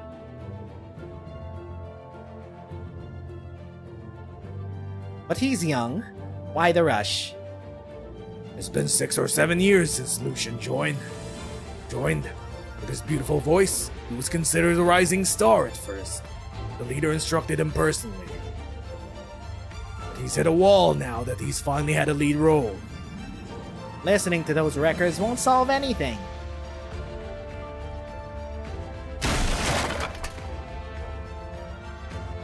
Emotions are an actor's weapons. The first step to understand them is to understand them. Master said your ecstasy and anguish are merely superficial. That imitation will only compromise your perception of more complex emotions. Is he just repeating what they said? But how? Despair. True despair will cost you what you hold most dear, yet at the same time open a new door.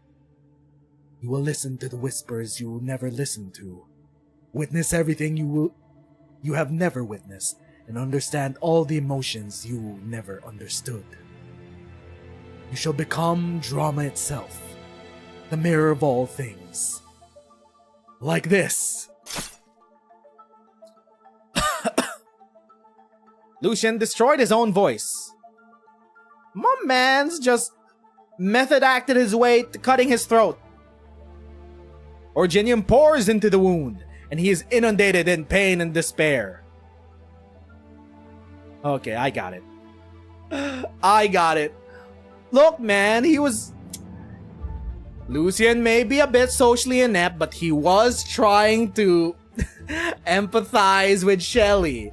He wasn't giving her tips. He was like, yeah, I've done self-harm before. I slit my own throat. Bro. Alright. Sure. He's kind of fucked up for that, but alright, sure. Shalem.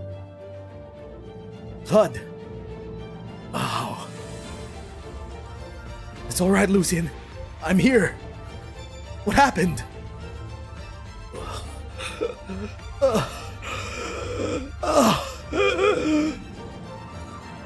So, this is...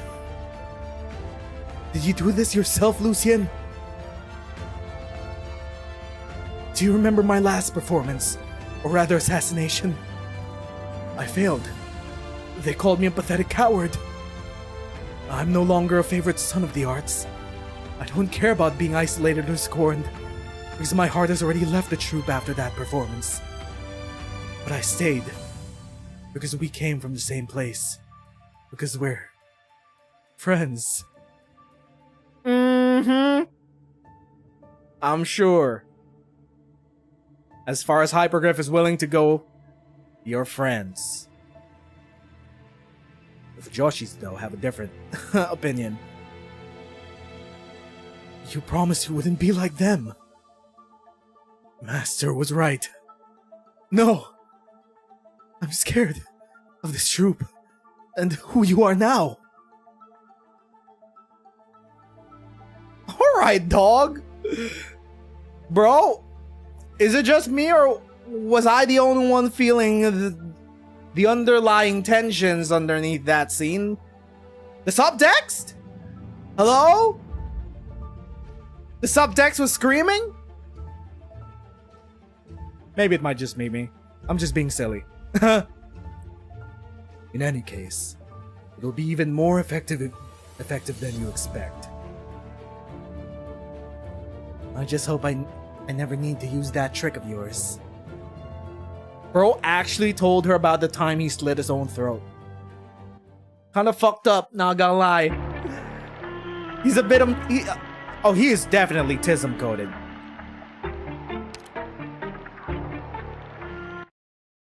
Look, man, if you grew up socially stunted among a theater troupe of assassins, you're gonna be a bit fucked up too with your social cues and empathy.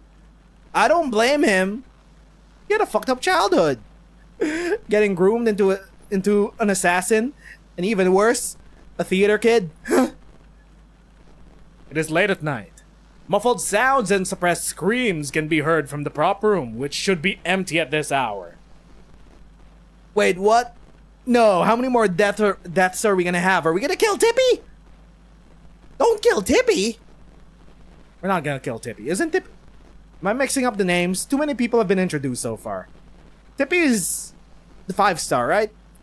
We're not gonna kill Tippy. The prop master, though. I hope they don't kill the prop master. She has a cute design. In a dark corner, the faceless faces of mannequins are illuminated by flashing lights. Tippy cowers into a sofa, hugging a cushion tightly. The knife-wielding killer laughs maniacally, whose blade reflecting the bright white lights. In the very next instant... Eek! Ah! Moira. And they were theater mates. Yes. Shalem and Lucian were theater mates. A lot of gay shit goes on in the theater space. Look, man. No lie. I know a lot of theater kids. It is very queer. It is a very queer division of the arts. What a classic!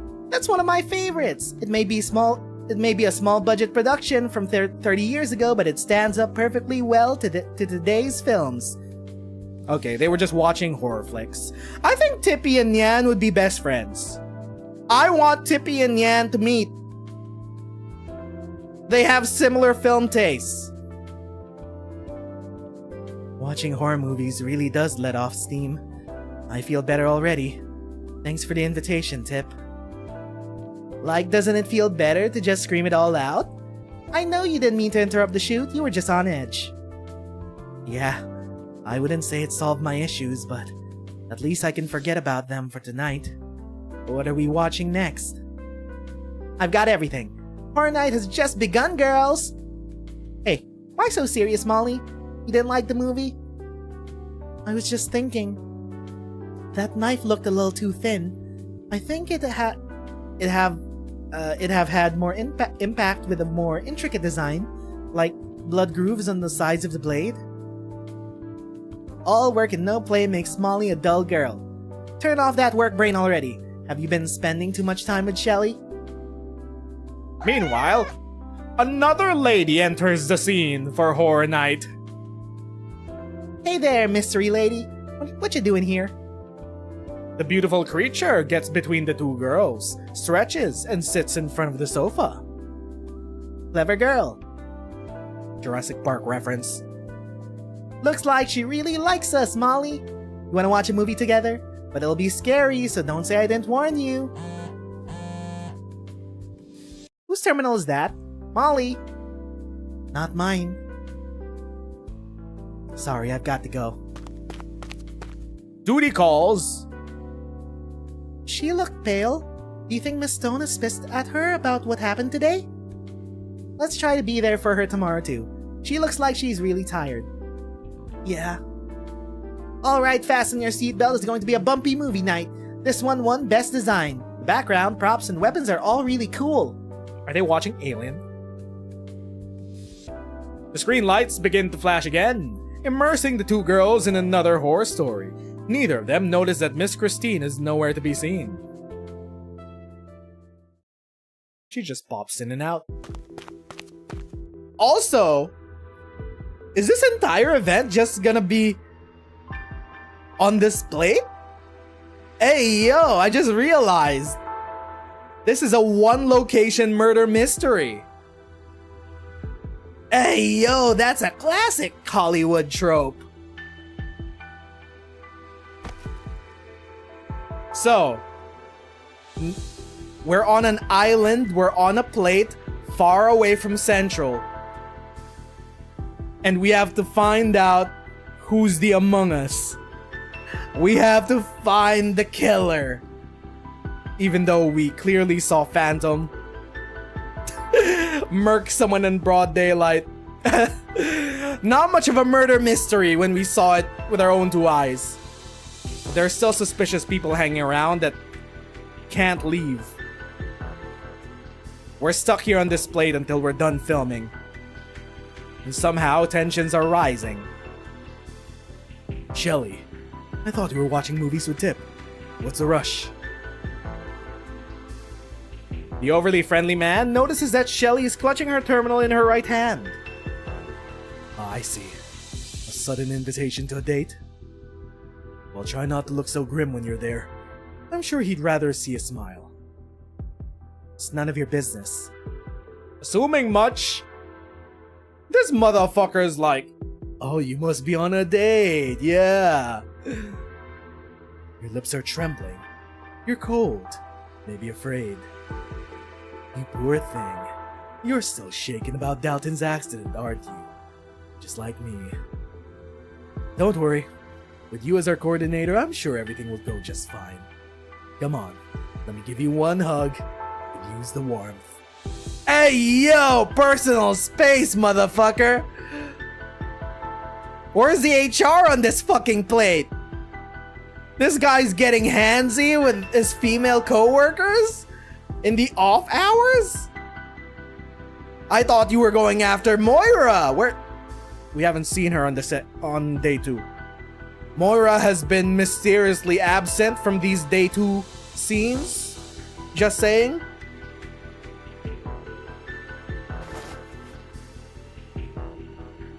What do you mean, just like me? I couldn't hear an ounce of fear in that trashy pickup line. Have you completely forgotten what happened 5 years ago? Well, I haven't, because I'm not heartless like you. Don't forget, you're not free from blame for that accident either.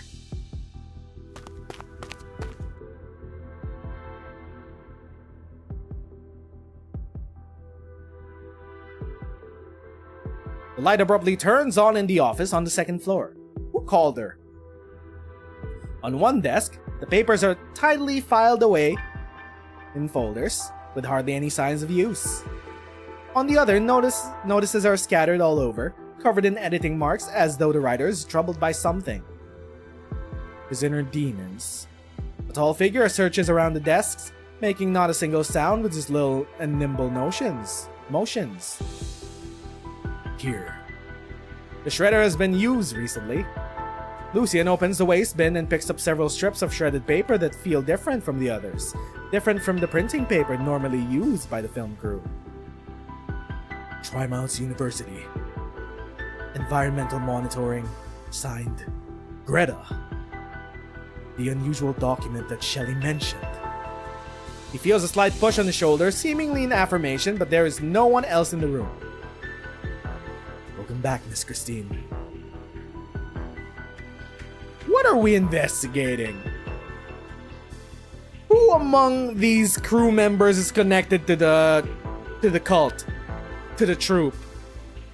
I'm still the most suspicious about the snake, the producer.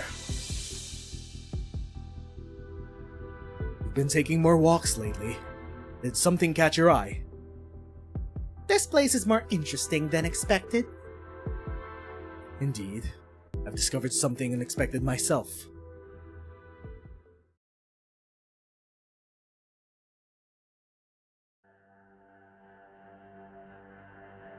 Don't overthink this, Shelley. You're only here to see who's playing this sick joke. You saw that number become invalid with your own eyes. It can't be.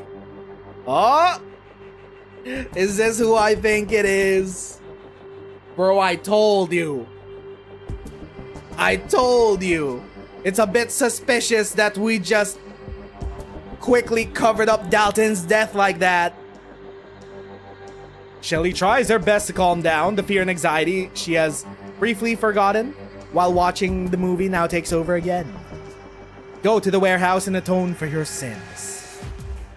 The terminal screen glows in the quiet warehouse, showing the name of the sender, a name that is familiar yet impossible. Laura. Oh, okay, it's not Dalton. Laura! The actress that died 5 years ago. It's a ghost! Who's there? Stop playing games. I know I'm not hearing things this time. What the hell do you want from me? What do you know? There is no answer. The darkness swallows all the sound in the old warehouse. She hears a tiny buzzing of electricity. A light suddenly comes on above a distant shelf. Eerie as it is enticing, Shelley cannot help but walk towards it. Who is this? And their mysterious silhouette? Do we recognize this silhouette from anywhere? I'm not quite too sure. It seems that they're a livery. They got their feathers on their head. Or shot in the dark. Those are cockroach antennas and this is fucking Wishadel for some reason. Nah, can't be. Shelley. Laura, is that you? Once again, Shelley starts trembling. She cannot tell if the sound came from deep within the warehouse or from inside her own head. She walks forward in a daze. It is as if she has returned to that set 5 years ago, where the tragedy occurred. Shelley, I just got another scene and I need the wire rig. Can you prepare it for me? Arrogant, cocky, proud. How dare you? Fresh face and rank wood. Mr. Dalton said the director signed off on it. Dalton, still a star at that time, wanted to teach you a lesson, but you thought he was helping you. Are you happy with how it turned out? Is he not here yet? I've spent hours up in this rig. My knees and elbows are probably bleeding by now. Can you please ask them for me, Shelley? I'm just a coordinator. All I can do is prepare equipment in the rig. Make sure they're safe. Well, did you?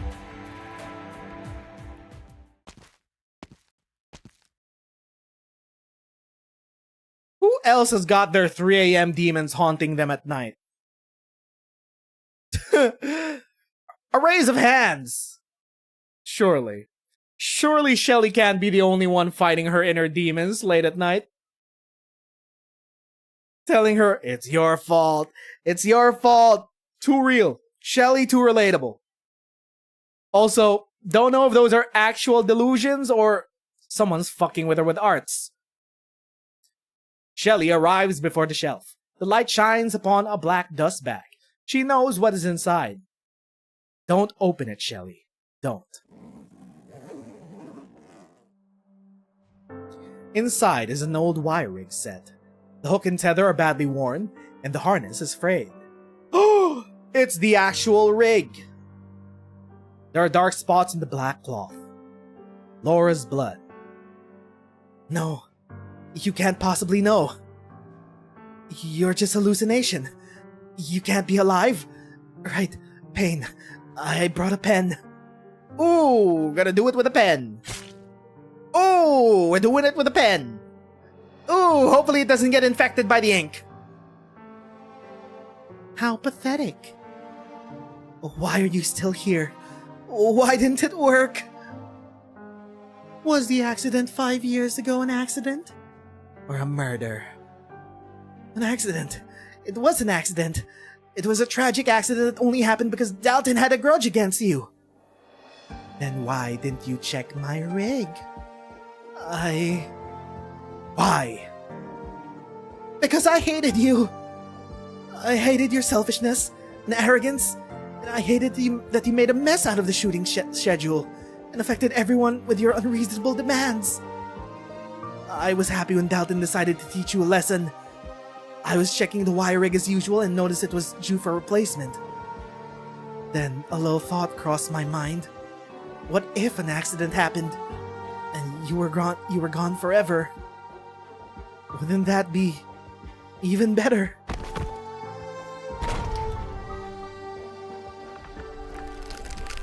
Still in a trance, a hand pushes Shelly over. She hears the sound of coolant flowing through the pipes and frost cracking beneath her. She realizes that she has stumbled into the cold storage at the end of the warehouse. But what can she do? Bang on the door? Shout? She has no strength left to struggle. The fear is gone. She feels completely relaxed. No, Shelly! Don't go to sleep! Don't fall asleep in the cold room! Death has answered all of her questions. No! Hypergriff took another MILF away from us! Hypergriff killed another MILF! They can't keep getting away with this! Motherfucker! Ah! Well, shit. That's another tragedy on set. 2 in a row, day after day. Wait. Oops.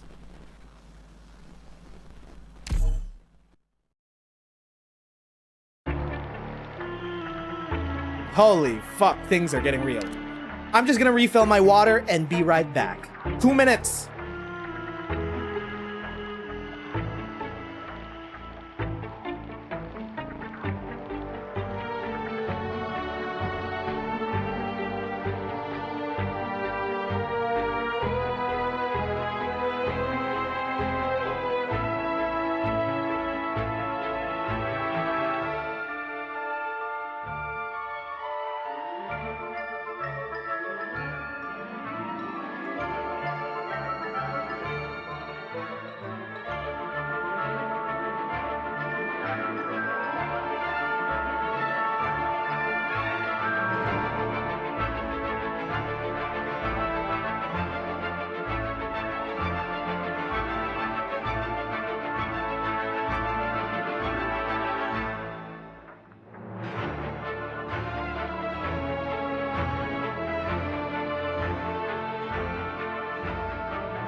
I have returned with refilled water.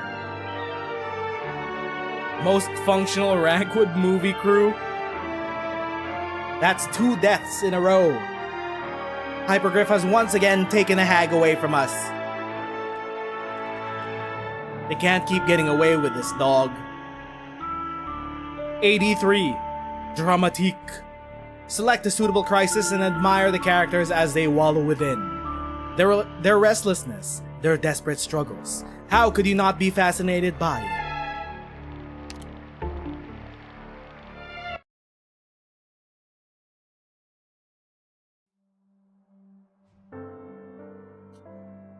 Shelly's dead. What? First Dalton, now Shelly. What's going on here? I said Shelly is dead! What's with that tone? Anyway, thanks for coming to inform us that another accident occurred. We're shocked too. The last person she met before she died was Michael. Don't make baseless accusations, Tip. Are these two... I thought it was just rumors, but these two... They arrived on the scene together. She was watching movies with you and Moira. I heard all about it. Exactly. She was with us but left partway through after she got a message. Molly and I didn't ask and we didn't go with her. But maybe we should have. Which is why we need to find out exactly how that happened. So I asked around and... someone saw her with you at the studio near the warehouse. I just bumped into her. She looked distracted. I thought she must have been feeling guilty about interrupting the shoot. So I offered to comfort her. You were breaking HR rules. How was I supposed to know she would take her own life? Comfort her? In an empty studio? Just the two of you? Oh, someone's jealous. Come on, babe. You know you're the only one for me. Just shut up already. So did you really kill Shelly? Did he? I don't know, man. He's a dumbass. He can't be the one. Someone's working behind the scenes. Number one suspicious person is the Snake, the producer. 2 accidents in as many days? And not just the accidents. Fatalities. Of all the film crews in Rankwood, how did I end up in this one? Just my rotten luck. Come on. Blame your luck whenever a can of paint gets spilled. Whenever a shadow dashes across the studio door. Even when the intercity net has a bad signal. What if the script really is cursed? And its production needs sacrifices in order to bring him back. Well, I say this is our big break. Do you even realize how much the tabloids will pay for a first-hand account from a witness? Now, if you'll excuse me, I need to make sure I remember every last detail of Shelly's corpse. Could you not? We still have work to do on set. You go first, Houghton. I have notes to take. Bro, everyone is hustling in Rankwood. How do we sell off this information to TMZ, dog? Everyone's on the Sigma grind set. No one cares about accidents or murders. Abner said Shelly's been out of sorts for a while now. Did the shock of Dalton's death drive her to suicide? Sounds plausible, but it's not much of a story. But if there's more to it than meets the eye, then I wouldn't have to worry about rent for half a year. Why should I be holding up mics just to make ends meet? Huh? Didn't the medical team just say she died of hypothermia? Then what's with all these wounds on her left palm? Yikes, that's creepy. Is this some kind of occult ritual? Oh, motherfucker. Bro. Look, man, he doesn't have an internet. He doesn't have internet. He's never had problems like that. He's a normie, dog. Not a ritual, but the sign of a struggle against herself. Lucian. Struggle? Isn't everyone saying she walked into the cold storage from stress? Could there really be a dark secret to this? Oh, Lucian, where'd you come from? I didn't hear you at all. I suggested that she fight her hallucinations with pain. She had been hearing echoes of the past, but wanted to finish her work and bring this movie to a satisfactory conclusion. She wouldn't have taken her own life out of despair. The self-inflicted wounds on her hand are proof of that. This time, however, pain was not enough for her to escape. That stubborn, neurotic, and paranoid Shelley actually listened to you. Now that's hard to believe. But it sounds like you knew her well, Lucien. Not especially. The guy's kind of an asshole. Are you kidding me? I killed Shelley just because she rejected me? Babe, do you even hear what you're saying? Tip, you said she left because she got a message, right? I noticed her holding her terminal too. So whoever sent that message must have killed her, right? And you're saying it wasn't you? I'd also like an explanation, Michael. The terminal was damaged by the cold, making it impossible to retrieve the logs. But everyone on the film crew was given the same company-issued model. There shouldn't be anyone but crew members on the contact list. Yep. And because we're on an island, we're in the classic locked house murder dilemma. Who is the culprit of all these murders? Ignore the first murder being Phantom in broad daylight, though. Maybe it is the curse of the script. And what's that supposed to prove, detective? It could just be Greta or Melanie. They sure weren't happy with how she interrupted that the shooting that day. Maybe one of them decided to give her a piece of her mind. Shelley and Greta are glued at the hip when working, giving them plenty of opportunities to deal with anything unexpected. And Melanie is a stickler for the rules and etiquette for the industry. She always respects the crew's schedule and would never disturb a coworker when they're off the clock. The only clue we have is that she was with you before she died. Look, I don't know who sent her that message, okay? I just ran into her at the studio. At that hour, wouldn't you normally be drinking with the girls from the art team or in Marion's room? Aren't you usually busiest at night? Yeah, that's right! Why were you in the fucking studio at night?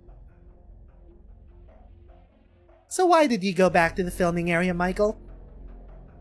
My lovely little birdie. Are you jealous that you haven't had the chance to drink with me yet? Well, you'll have plenty of chances once you grow up. So you came to the studio for whatever unknown reason, where you ran into Shelley, who had left the prop room to meet someone else.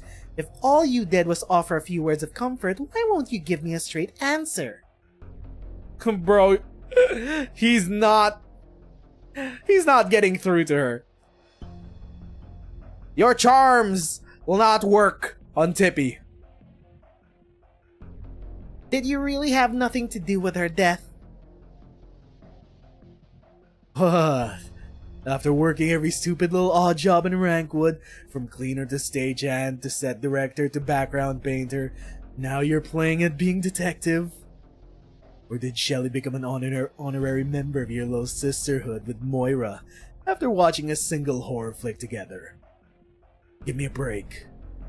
How many times has she yelled at you for all those scribbles you call work? You're hardly friends. I don't see why you're coming after me now. You think there's a culprit behind every accident? Maybe all those movies have rotted your brain. In the 2 months I've known Shelley, she almost never smiled or praised anyone's work. Sure, I got more criticism than anyone else. I've had to put in a ton of overtime to make a background that we were both happy with. But I've also seen the joy in her face when she was checking the film at the end of the day, and she could catch all the obscure movie references I snuck into the backgrounds. If she was in so much pain that freeing herself of it like this seemed like the best option, then I'll just have to accept that. But if someone was messing with her feelings and taking away her chance to enjoy the movies she loved so much, then I'll never forgive them. I really did run into Shelley by chance. I went to the studio to see someone. See someone? Can anyone corroborate that? It was me. Oh! Oh! Motherfucker, how many of the crew are you fucking? Bro! The meat prop master? Bro! Bro! Molly? Michael came to see me last night. I swear, dog. I swear this motherfucker's probably not the culprit of any of these shenanigans, but he is the most fucking obnoxious. Were you close to her? I simply empathized with her pain. She needed to stay lucid, so did I. Mysterious curse, or a love turned hate. Which would sell better? Where were you last night? The second floor office. That's where Shelley and Greta keep their important documents. What were you doing there? Solving a puzzle. Anyone see you there? Miss Christine. Huh, I'm supposed to take the word of that creature who's always following you around. She doesn't even talk. I guess we've kind of confirmed that cats don't exist on Terra, aside from Miss Christine. Duly noted. Come on, don't look so pissed. I saw you perform opposite Dalton the other day. I know how good of an actor you are. You could tell me anything and it'd sound believable. But to tell you the truth, I don't even care how Shelley died. And I wouldn't tell the police even if you were involved. Heck, getting your name in the tabloids might even make the cops less suspicious. Tons of people read them, but no one believes a word they say. So how about you cooperate a little? What's this puzzle you were solving in the office? Trying to set a trap for Shelley? You're not worried that a murder occurred on the plate? Hey, this film crew's got no shortage of grudges and scores to settle. And how else am I supposed to make a living? You think there's any money in being a camera assistant? Too real! Even if the answer might threaten everyone's lives? Everyone's lives? Okay. I'm like 75% sure now the script might be cursed. It's connected to Phantom's troop. Somehow it's gotta be some Horcrux or summoning ritual. That needs sacrifices. Sure can talk big. And I must ask you to keep this a secret. Of course, the tabloids pay good money for it, so why would I give away my own golden ticket? Charlie and the Chocolate Factory reference. Lucian leans towards the camera assistant and whispers the hidden truth in his ear. The look in the assistant's eyes turned from excitement to terror. What? The Forte's scream echoes through the warehouse. His notebook and pen fall to the ground. What did you tell him? The other staff, still cleaning up the scene, look at the two of them disapprovingly, but only for a moment until the terrifying message reaches their ears. A catastrophe's about to hit the plate! Really? How? What? Is it? Did someone forget to check the weather? Wait a minute. A catastrophe's headed for the plate!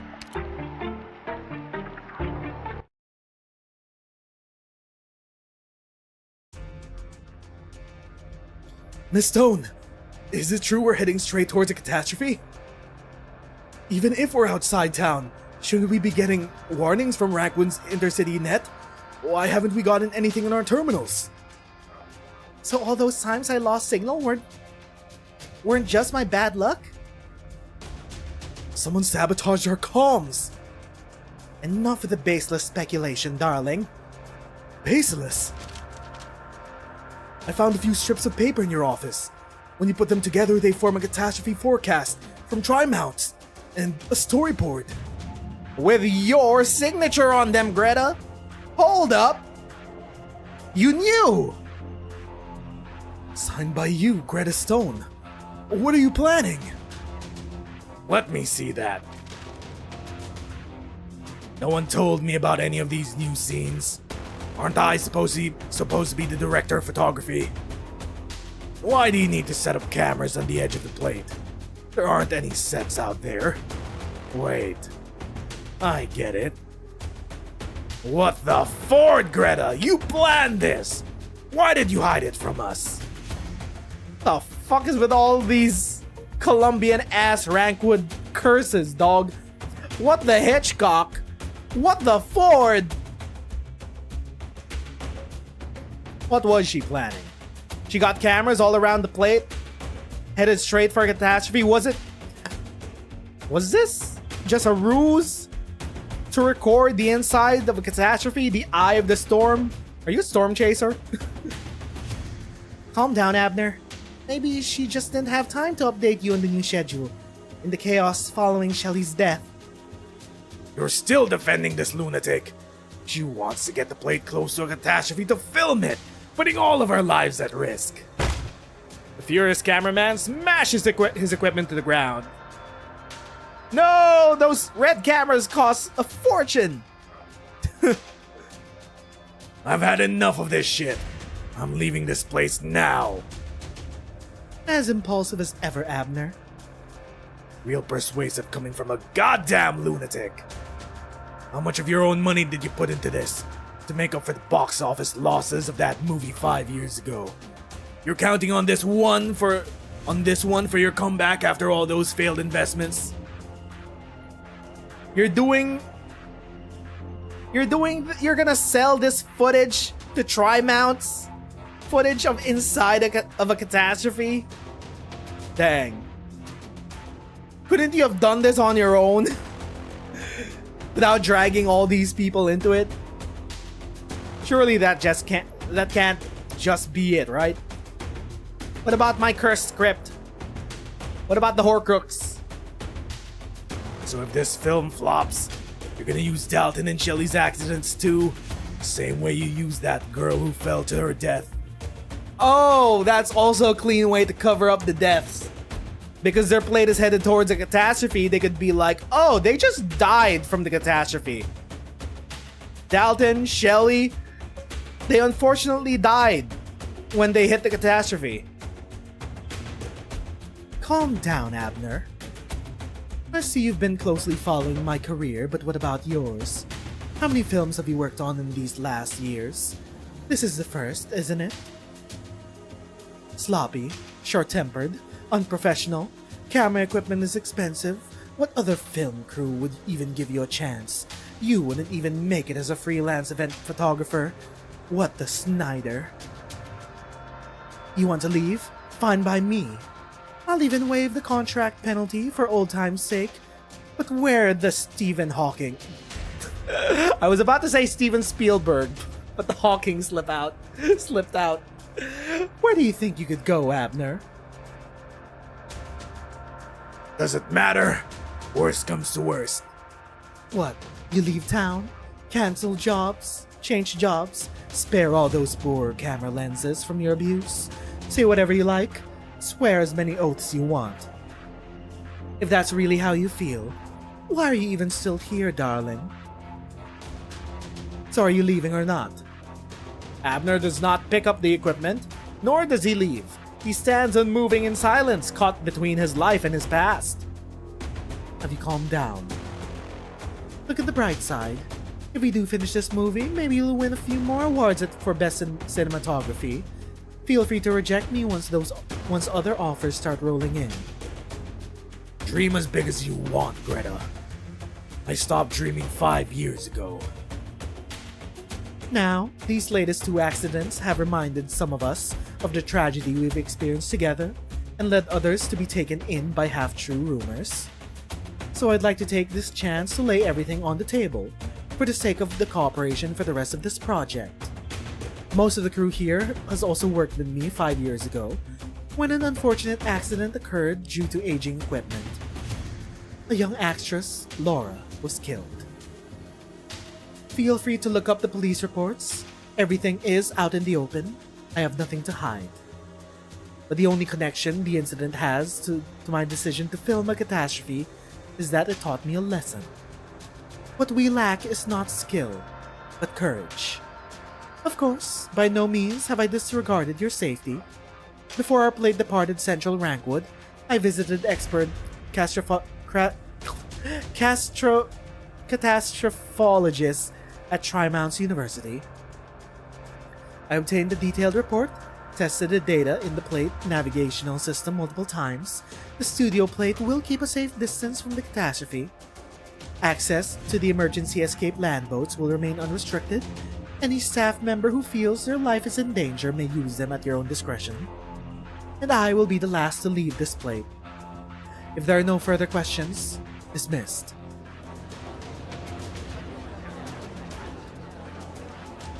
Not you. Stay. You've been snooping around, Mr. Assistant. Miss Stone. I won't apologize for telling everyone. No need to be anxious. I just wanted to know how you got the documents. Uh-oh, Lucian. Like I said, I did it myself. Don't lie to me, darling. You have no talent for it, and I have no time. I'm obliged to protect the identity of my informants. Disturbing the peace of the studio is a violation of the 2nd and 5th clauses of your contract. Would you like to see the outcome of that reflected in your bank account? But there are exceptions made under exceptional circumstances. It was Lucien. Greta casts her gaze across the crowd and scattered equipment and sees him standing outside the chaos. The feline receives Greta's cold gaze unperturbed and gives her a nod. He's not afraid of you. Slimy snake. Also, Miss Christine has disappeared.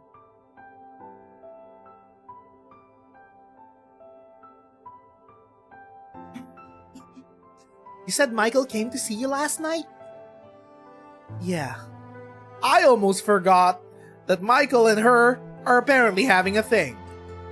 Damn! But we kept going after Shelly left, didn't we? We watched a Yanni's Jiangxi movie next.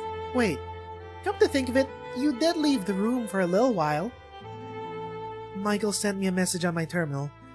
He was waiting for me in the studio because he had some important questions. I'm sorry I shouldn't have left in the middle of movie night. Please don't be mad. Oh, I'm mad, alright. Tippy, I'm mad you didn't ask me to come with you. Huh? What if Michael tried to assault you?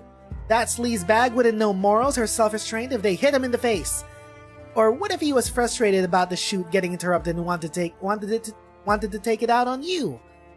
You're like a magnet for bullies. Hey, I don't bully girls. Who asked? Shut the fuck up. Yeah, right. You're an asshole even to Marion, never mind other girls. Even the kid sees right through you. I wanted to ask you to come, but he said I had to come alone. For what? I've been in a few film crews. I guess it was some kind of prank, but I didn't want to get you caught up in it too. Oh, you poor girl. Also, they had nothing going on, apparently. Moira was just a naive girl that thought she was getting set up. Tippy was right. You could have asked her to come with you. Molly, I've been in Rankwood way longer than you have, and I know way more jobs. Next time you meet someone like that, just tell me, and I'll help you think of a way to get back at them. Alright. Well, what now, detective? With Moira's testimony, can I take it that I've cleared my suspicion? Maybe it was really a coincidence that he ran into Shelly. We saw how she was when she left that night. Like she wasn't all there, right? Yeah, maybe she was at her limit. But... Oh, thank you for testifying on my behalf, Moira. I know it took courage. After all, Tippy might be more protective of you than your actual sister. Speaking of which, is she still working as an actress? If she's as cute as you think you could give me her number? Maybe I could help her land a role or two. Bro! Right in front of Moira?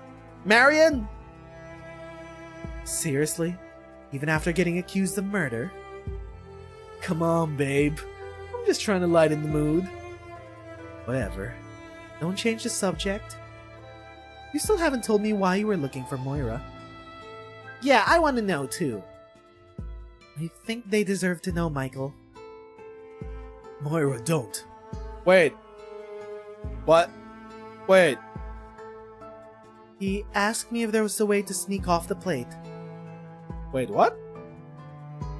You were gonna bail on the production? Hold up.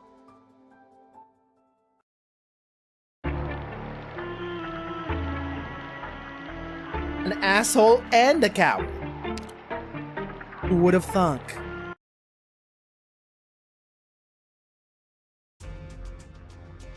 Also, if they were the perpetrator of all of this, they could have had their own exit plan already mapped out. Needless to say, Michael's kind of a dumbass. Nothing going on in that head of his, except women apparently. If he had to ask Moira for advice on how to get off the plate, I don't think he did it. I still think it's the fucking producer. Miss Stone! Miss Stone, is it true we're heading towards a catastrophe? Wait, no, never mind. Hold up. Wait, did we already go through this?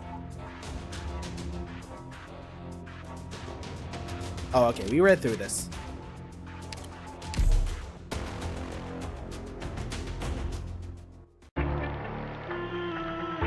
That was fast. AD-4. An absurd morning. Absurd? No, do not give your evaluation so hastily. This play is yet incomplete.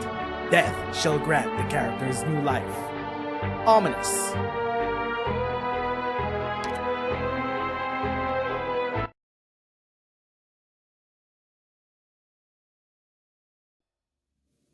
The mysterious woman. Laura. Mr. Dalton, you really got that extra scene for me, and it's a wire stunt to boot? How did you get Director Quay to agree so easily when he wouldn't budge when I asked him? Greta personally recruited me as lead actor. Steven wouldn't dare turn down my requests. This is my first time in a wire rig. I'll never forget this opportunity you gave me. Okay, I have to go prepare now, teehee. Sure, go on. Look, man. She's giving Sydney Sweeney. Now you're acting all humble. Might have even fooled me if I didn't already know you were trying to get Steven to mess with my role behind my back. First time in a Y rig, huh? Good to hear. Rookies should know their places. Now you'll be a good sport and take it, right? Even if you're left hanging for hours.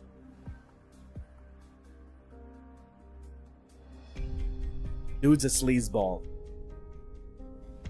Shelly, I just got another scene and I need the wire rig. Can you prepare it for me? No. I know you're passionate about acting, but how many extra scenes is this now? Do you even realize how much you've screwed with the schedule I made for the entire crew? Do you even feel an ounce of guilt, princess? I'm not changing the entire schedule again because of you. This crew doesn't revolve around you. I'm sorry, Shelly, I'm not trying to increase your workload, honest, but Mr. Dalton said the director signed off on it. Dalton did. Alright then. Thanks, Shelley. He was just telling me how you have no respect for your seniors in the field. No way he did this out of pure kindness. The wire rig, huh?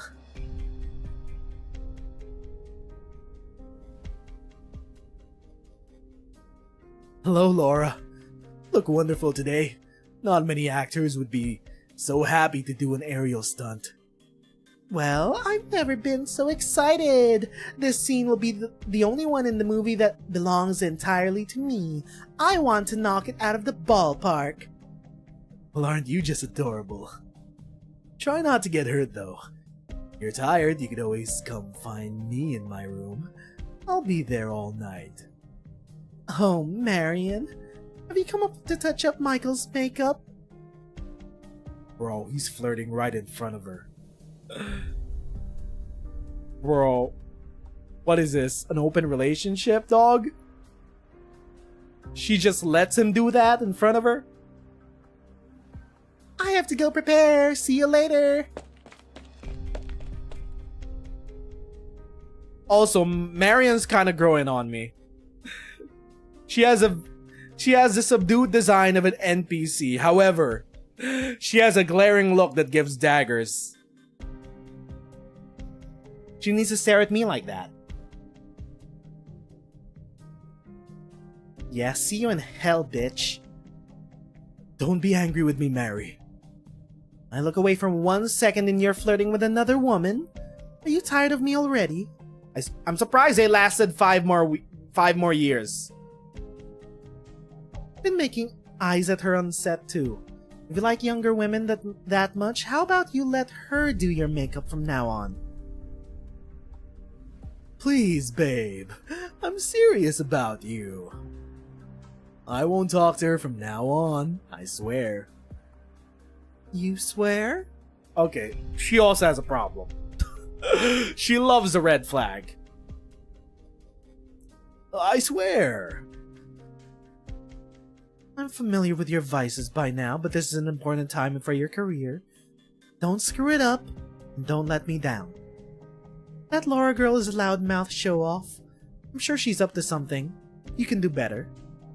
Keep your distance from her.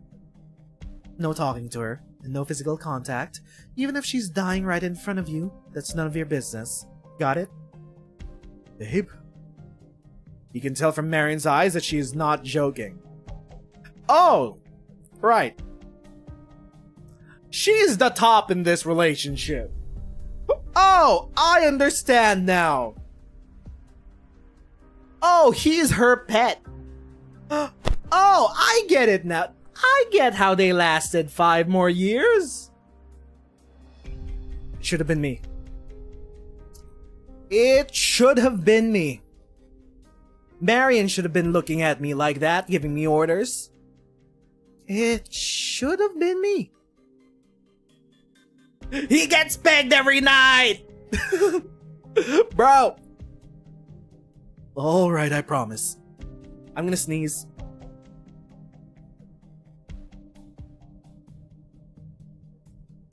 Ow, I think I pulled my hip. Fuck. I recently learned that we pushed back, becoming Unk at 35.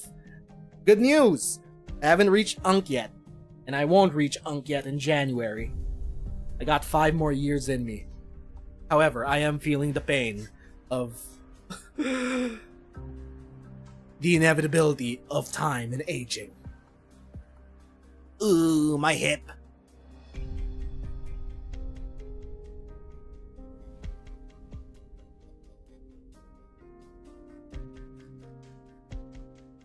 It's still not my turn. What's going on? There's something on Mr. Dalton's end, and everyone on the set's gone over. No one's giving orders now. Look, we've got that rookie still hanging up there. Oh, poor thing. You never struck me as a compassionate type. Trying to get her in bed? Hey, you know me. Let me go check on our poor little beauty. Bro, everyone can clock this guy. I promised Mary this morning I wouldn't approach her, but you never said anything about her coming to me, right? This motherfucker. You're lucky Mary keeps you around. If I was on her leash... Okay, I won't finish that sentence. Michael looks up and sees Laura's slender frame hanging in midair. Her dripping sweat has formed a small puddle on the floor. Ew. She's tired, but her eyes remain strong, stinging Michael's frivolous heart. The wire rig is creaking. From experience, Michael can tell there is something wrong with it.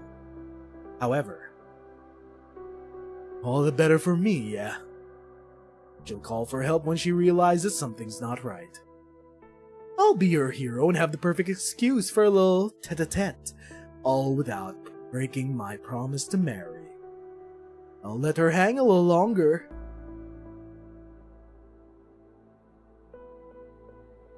Why aren't you calling for help, Laura? I'm right here, you know. It's been hours. The rope's sounding increasingly off. Where did this equipment even come from? How could it be so ancient? Is that a crack around the belt? She has to have noticed that. No, I have to tell her. I have to. He walks forward, stepping into a puddle of sweat. The heat of the limelight is causing Laura to become dehydrated. Michael will never understand her determination, her passion. It is as though she is denying everything he is. Michael turns around to find Marion, standing in the far corner gazing at him, the exhausted actress with cold eyes. Even if she's dying right in front of you, that's none of your business. Got it? Michael strokes his orange ears and stops in his tracks.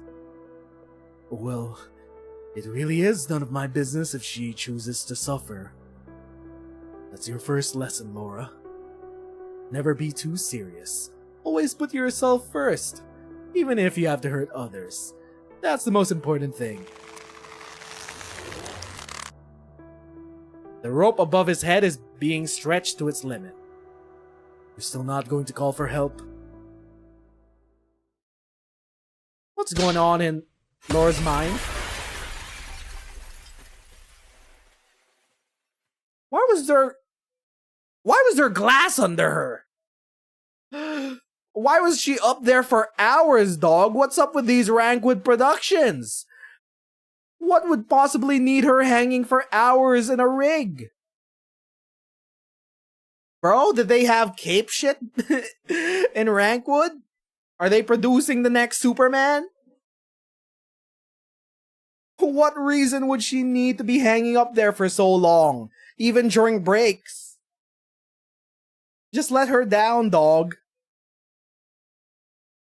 Michael? What's going on? What were you thinking about?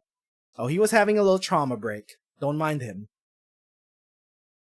I came with you to the makeup room for an explanation, not to watch you melt down. What did Moira mean when she said you wanted to leave the plate? You have to get out of here, babe. I mean, he does have a good reason. The catastrophe is coming. However, there may be an underlying reason. Hold up. Why did we start the ominous music? Announcement. Victoria's famous Crimson Troop is here in Dermont for 3 days. Don't miss it. Tickets are first come, first served. Flashback.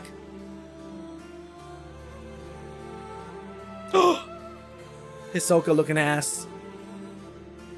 It's the first time you've left the castle and traveled so far with the troop, isn't it? Mm-hmm. Are you nervous? I'm fine, Master. The others are playing the leads. I'm just a very minor role, watching from the side in most of my scenes. When the true performance unfolds before your eyes, it is not easy to resist the urge to run. You've learned another lesson today, child.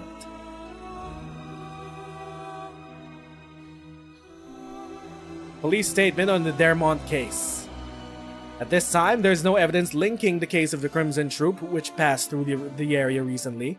The police has established a special task force to investigate. Aspire in Lupukaran, Lithuania. A splendid performance. You finally made a breakthrough after your first performance as the lead. The tiny black crystal on your neck is almost perfectly hidden. The audience sees only the glamorous star, not the infected approaching death one step at a time. Your performance is increasingly mature, and your songs move the passions. There is virtually no stiffness, no pretentiousness. Are you complimenting me? Of course. Are you not going? Or do you want to stay and take in the aftertaste of the stage? Aftertaste? You mean the taste of blood?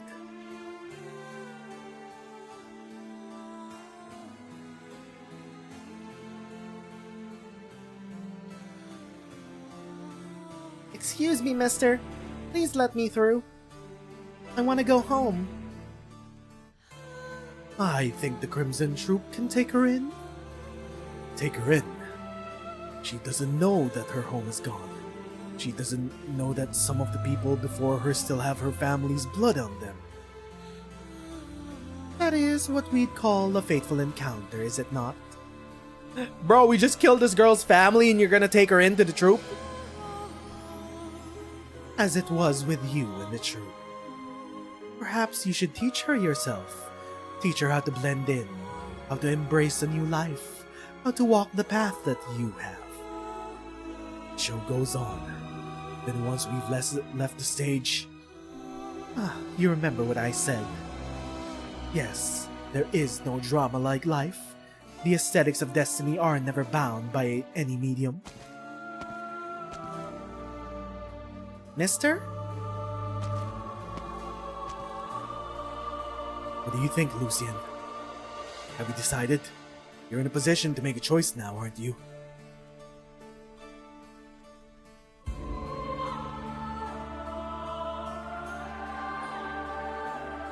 Just checking. Are you awake? Ah! What's the matter? The bitterness of obsession. Your emotions. Challenge to the palate? I wouldn't say that. But your flashbacks have become increasingly frequent since we came to this plate. That means we're getting closer to him. You noticed the strangeness of the coordinator. As did you. Fortunately, she was visited by tragedy before I could extract any more clues. You used that camera assistant to break the news of the catastrophe? It's too much of a coincidence for that document to show up when it did, the way it did. When one's been through enough plays, it's not hard to realize that such an obvious clue is bound to be a trigger. Dalton's death was only the beginning. Why are you acting like you didn't have a hand in Dalton's death?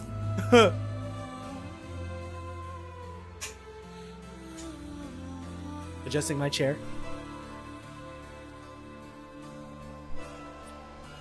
The plot devices have been set, and their developments foreshadowed. The curtain has been raised and it cannot be lowered again.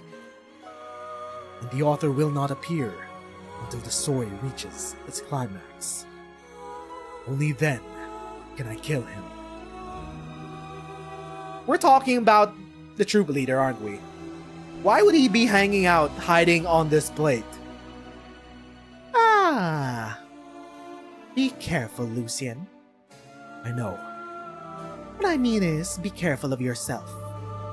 As I said, your emotions are filled with the bitterness of obsession. It's a dangerous thing. I apologize, Miss Christine. Your will not have to endure it for long. You will not have to endure it for long.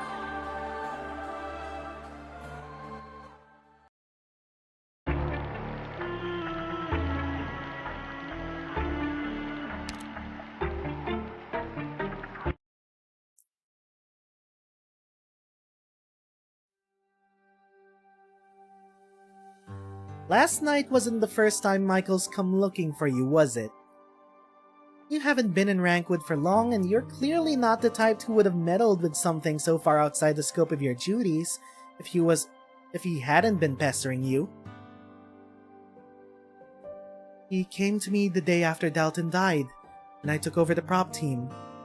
He wanted to leave without going through the normal process, without anyone noticing. Without, like, telling Miss Stone or going through the contract cancellation and exit procedures. But he's the lead actor. Someone was bound to find out, and he'd have to pay the contract penalty anyway. Unless something here scared him more than paying the penalty. He said since the prop team had access to all the tools and was familiar with the structure of the plate, he wondered if you could think of a way? Yeah. I mean, I'm sure you could, but Michael's not done with his scenes yet. If he got away and Miss Stone found out you helped him, she wouldn't let you off the hook easily. She could even end your career in Rankwood. What would your sister think? My sister? Didn't you say the rest of your family was against you coming to Rankwood, and she's the only one who cheered you on? You have to make it, and not just to prove your family wrong.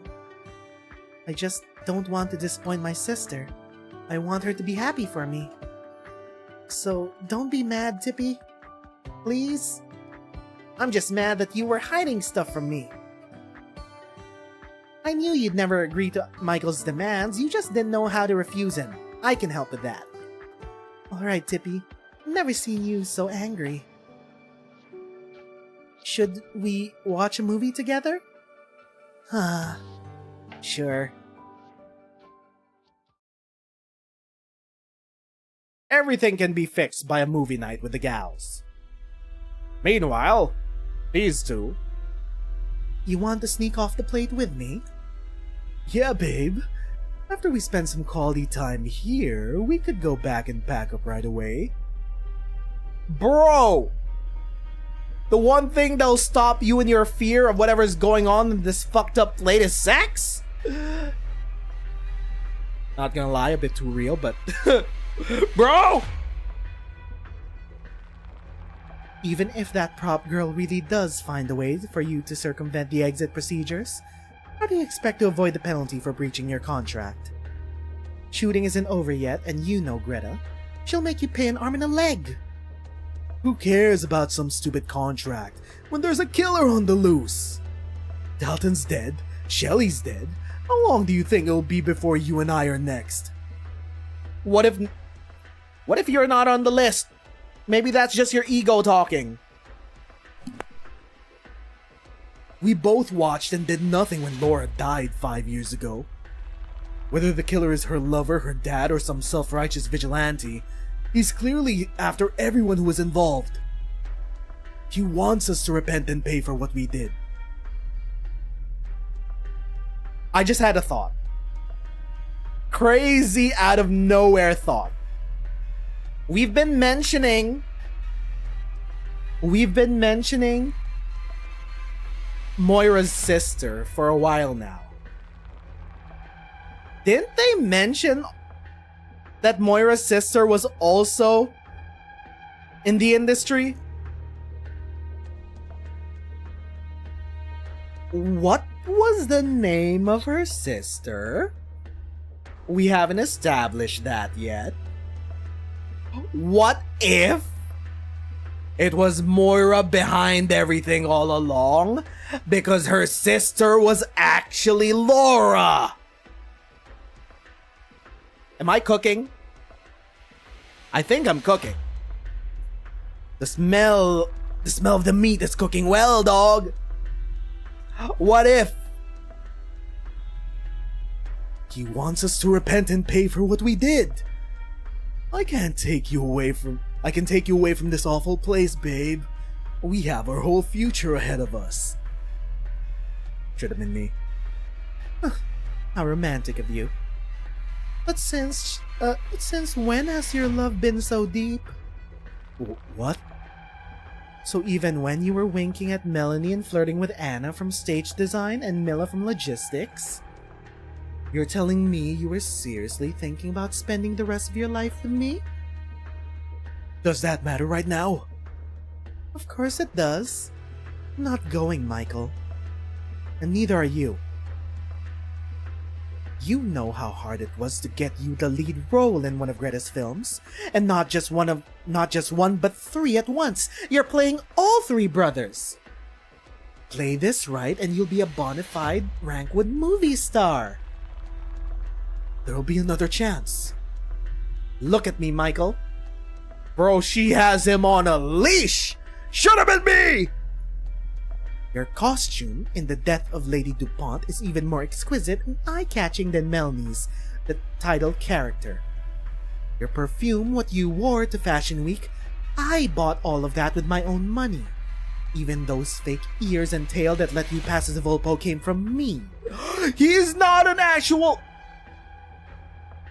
He's not a Volpo.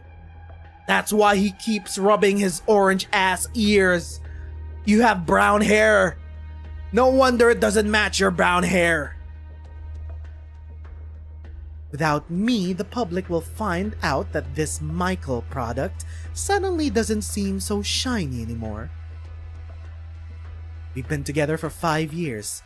I gave up everything for you. I've spent so much of my savings and I'm not getting any younger. I can't afford to wait for another chance. I love you, Michael, so don't let me down. Holy shit, she is the top in this relationship. Oh, he's getting pegged every night. You love me? You were glad when Melanie publicly revealed her relationship the day Dalton died, weren't you? To everyone else, I'm a troublemaking playboy, while you're the poor suffering girlfriend who gave everything only to get nothing in return but mockery. How very sympathetic, huh? And what part of that is a lie? You said it yourself. You're just investing in the product. Investment costs money. You'd have invested in Dalton instead, wouldn't you? If he hadn't become a hopeless drunk. You're just a parasite, looking for a host, Marion. This is stupid, and I'm stupid too. Well, I guess that's it for us. You can stay if you want. I'm out of here. Oh, here's a tip. You're looking for the next investment. Try that pretty boy Lucien. He's caught the entire crew's attention. His first time in front of the camera. He's the real deal. The moment you walk out of here, I'm reporting you to Greta. You cold-hearted lunatic. Are you not afraid of the killer? Why should I be? Hold up! Big reveal? Are you the killer, Marion? Was it your plan all along? 5 years ago, I didn't even know why Laura fell to her death until later. You're the one who watched and did nothing. Not me. You. What are you looking at, Michael? Rage overcomes the Volpo like a tidal wave. He sees a fire axe in the corner of the makeup room and clenches his fists. Hey, yo!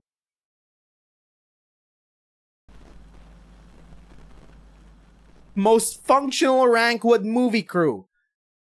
Are we gonna get another death?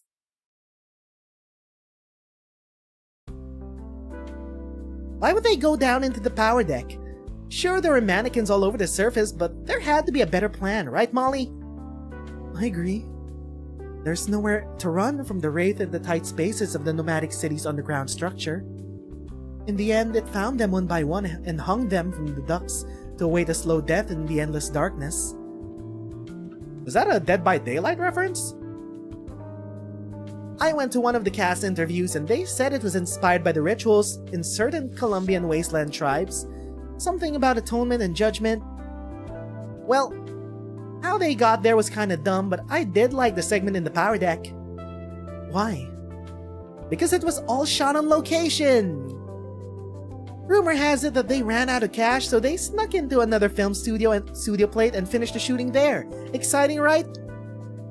Oh, that's a real film story. I just forgot which film did that. Off the top of my head, I forgot which cult classic film actually did that. But that really did happen. Guerrilla filmmaking. Wait, but I've seen this movie in theaters. Why don't I remember any of these scenes? Because we're watching a copy of the original reel that was sent to the ratings agencies. How did you even get your hands on something like that? It's like a basic skill of a true horror fan. You're hiding something, Tippy. You know so much about the industry and all the ins and outs of Rankwood. How does a background painter get so much insider knowledge? How can you do this to me, Molly? I share my super secret treasure with you, hoping to make you happy, and all I get is an interrogation. Oh, don't cry. I won't ask anymore, alright? Let's just focus on the movie, so stop looking away from the screen. You noticed. Sorry, there's just been so much going on in the film crew lately. I'm a little nervous. Don't worry, I'm here for you, girl. You sure are. Feeling better now? I still think that Moira is the culprit. I think Moira's puppeteering all of the deaths on this plate. For the Crimson Troop, is she just like Phantom? Was she also an orphan taken in by the troop? Yeah! Okay, listen up, Molly. No matter who I am, one thing's for sure. I'm your best friend on this crew. So if there's a killer on the loose, I'll protect you. Bro, they raised so many flags with that line. It's like, really? We're gonna lay it on thick just like that? The most meek person on this plate needing protection from a killer on the loose? Okay, I'm 90% sure that it's Moira. Moira? Molly? Whatever, dog. It's her. And if work's not going well, we could do it together. We'll make our names as Rankwood's golden horror duo. Tippy the spray painter and Moira the prop maker. And when we're really close, I'll take you to meet my family. Although I don't know if you'll be scared or surprised. Hey, yo! Alright. Tragic Yuri added into the mix. This is doomed Yuri, considering that she might be the killer. Tippy gonna take her to the parents? Well, then I'll introduce you to my sister too. We'll share stories of Rankwood while she peels us apples. She can peel one without breaking the skin in under half a minute. I know you'll love her. Okay. We're pretty sure that Laura is dead. So that's a bit of a wrench in our theory that Laura is Moira's sister. But maybe she's being weird about her death, is all I'm saying. Now there's an offer I can't refuse.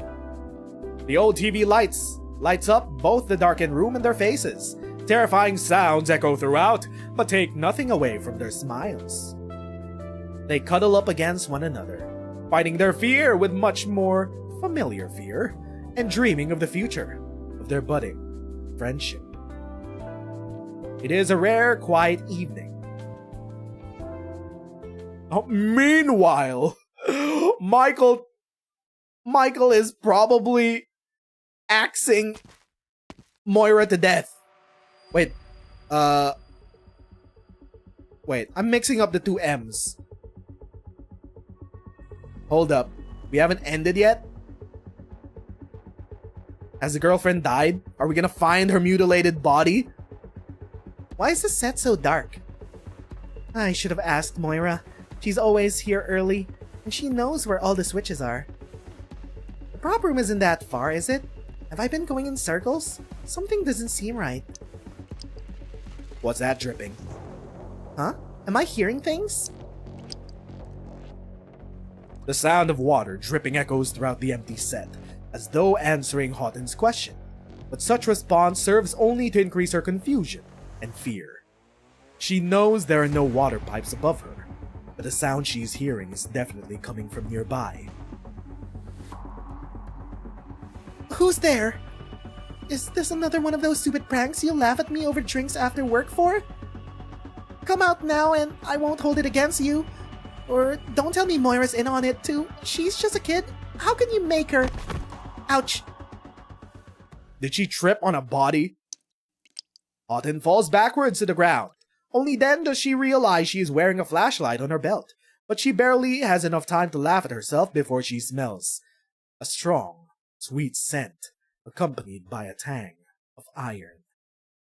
Frightened, she stands up and turns on her flashlight. Oh! Yo! They're both dead!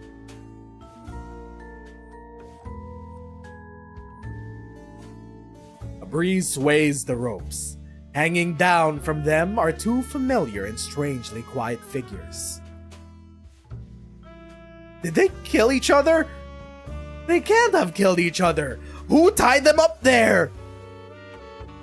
Or was it all just Phantom? Is this just a misdirection? Was it Phantom all along? Has it been that simple? This is not elegant though. This is not...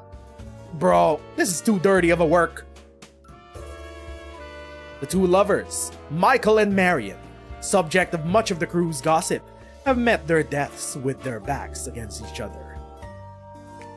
Through the faint light, Houghton sees their faces, their expressions, the way they sway through the air, and the dancing specks of dust. It is indescribably eerie and somehow sacred. Wait a minute, aren't these scissors relics in IS-2? She remembers what Tippy said when she joined one of her movie sessions. In the rituals of certain Colombian wasteland tribes, hanging represents both judgment of the dead and a warning for the living. Until the scorching sun cracks their corpses open, until all believe they deserve their punishment, until the ropes can no longer bear the weight of their sin.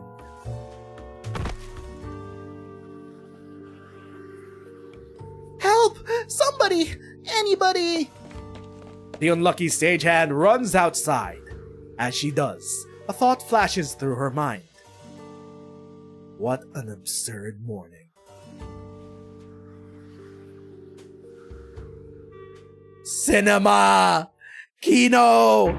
Cine! They got hung! Just like Laura! Alright.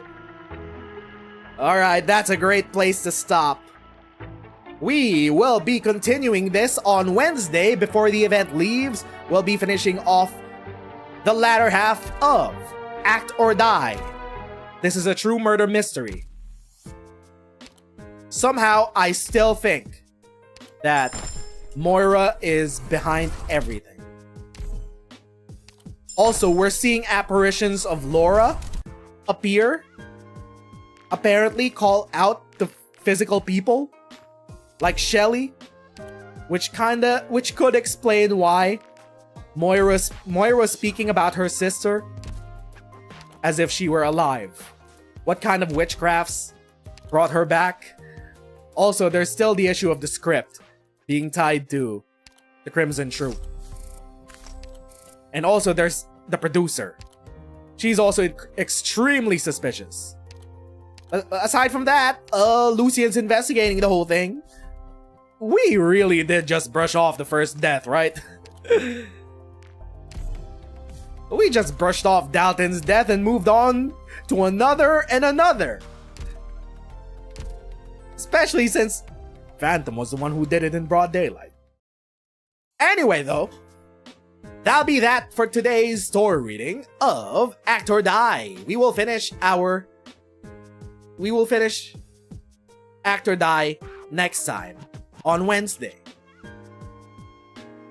I don't know when we're planning to do EX stages.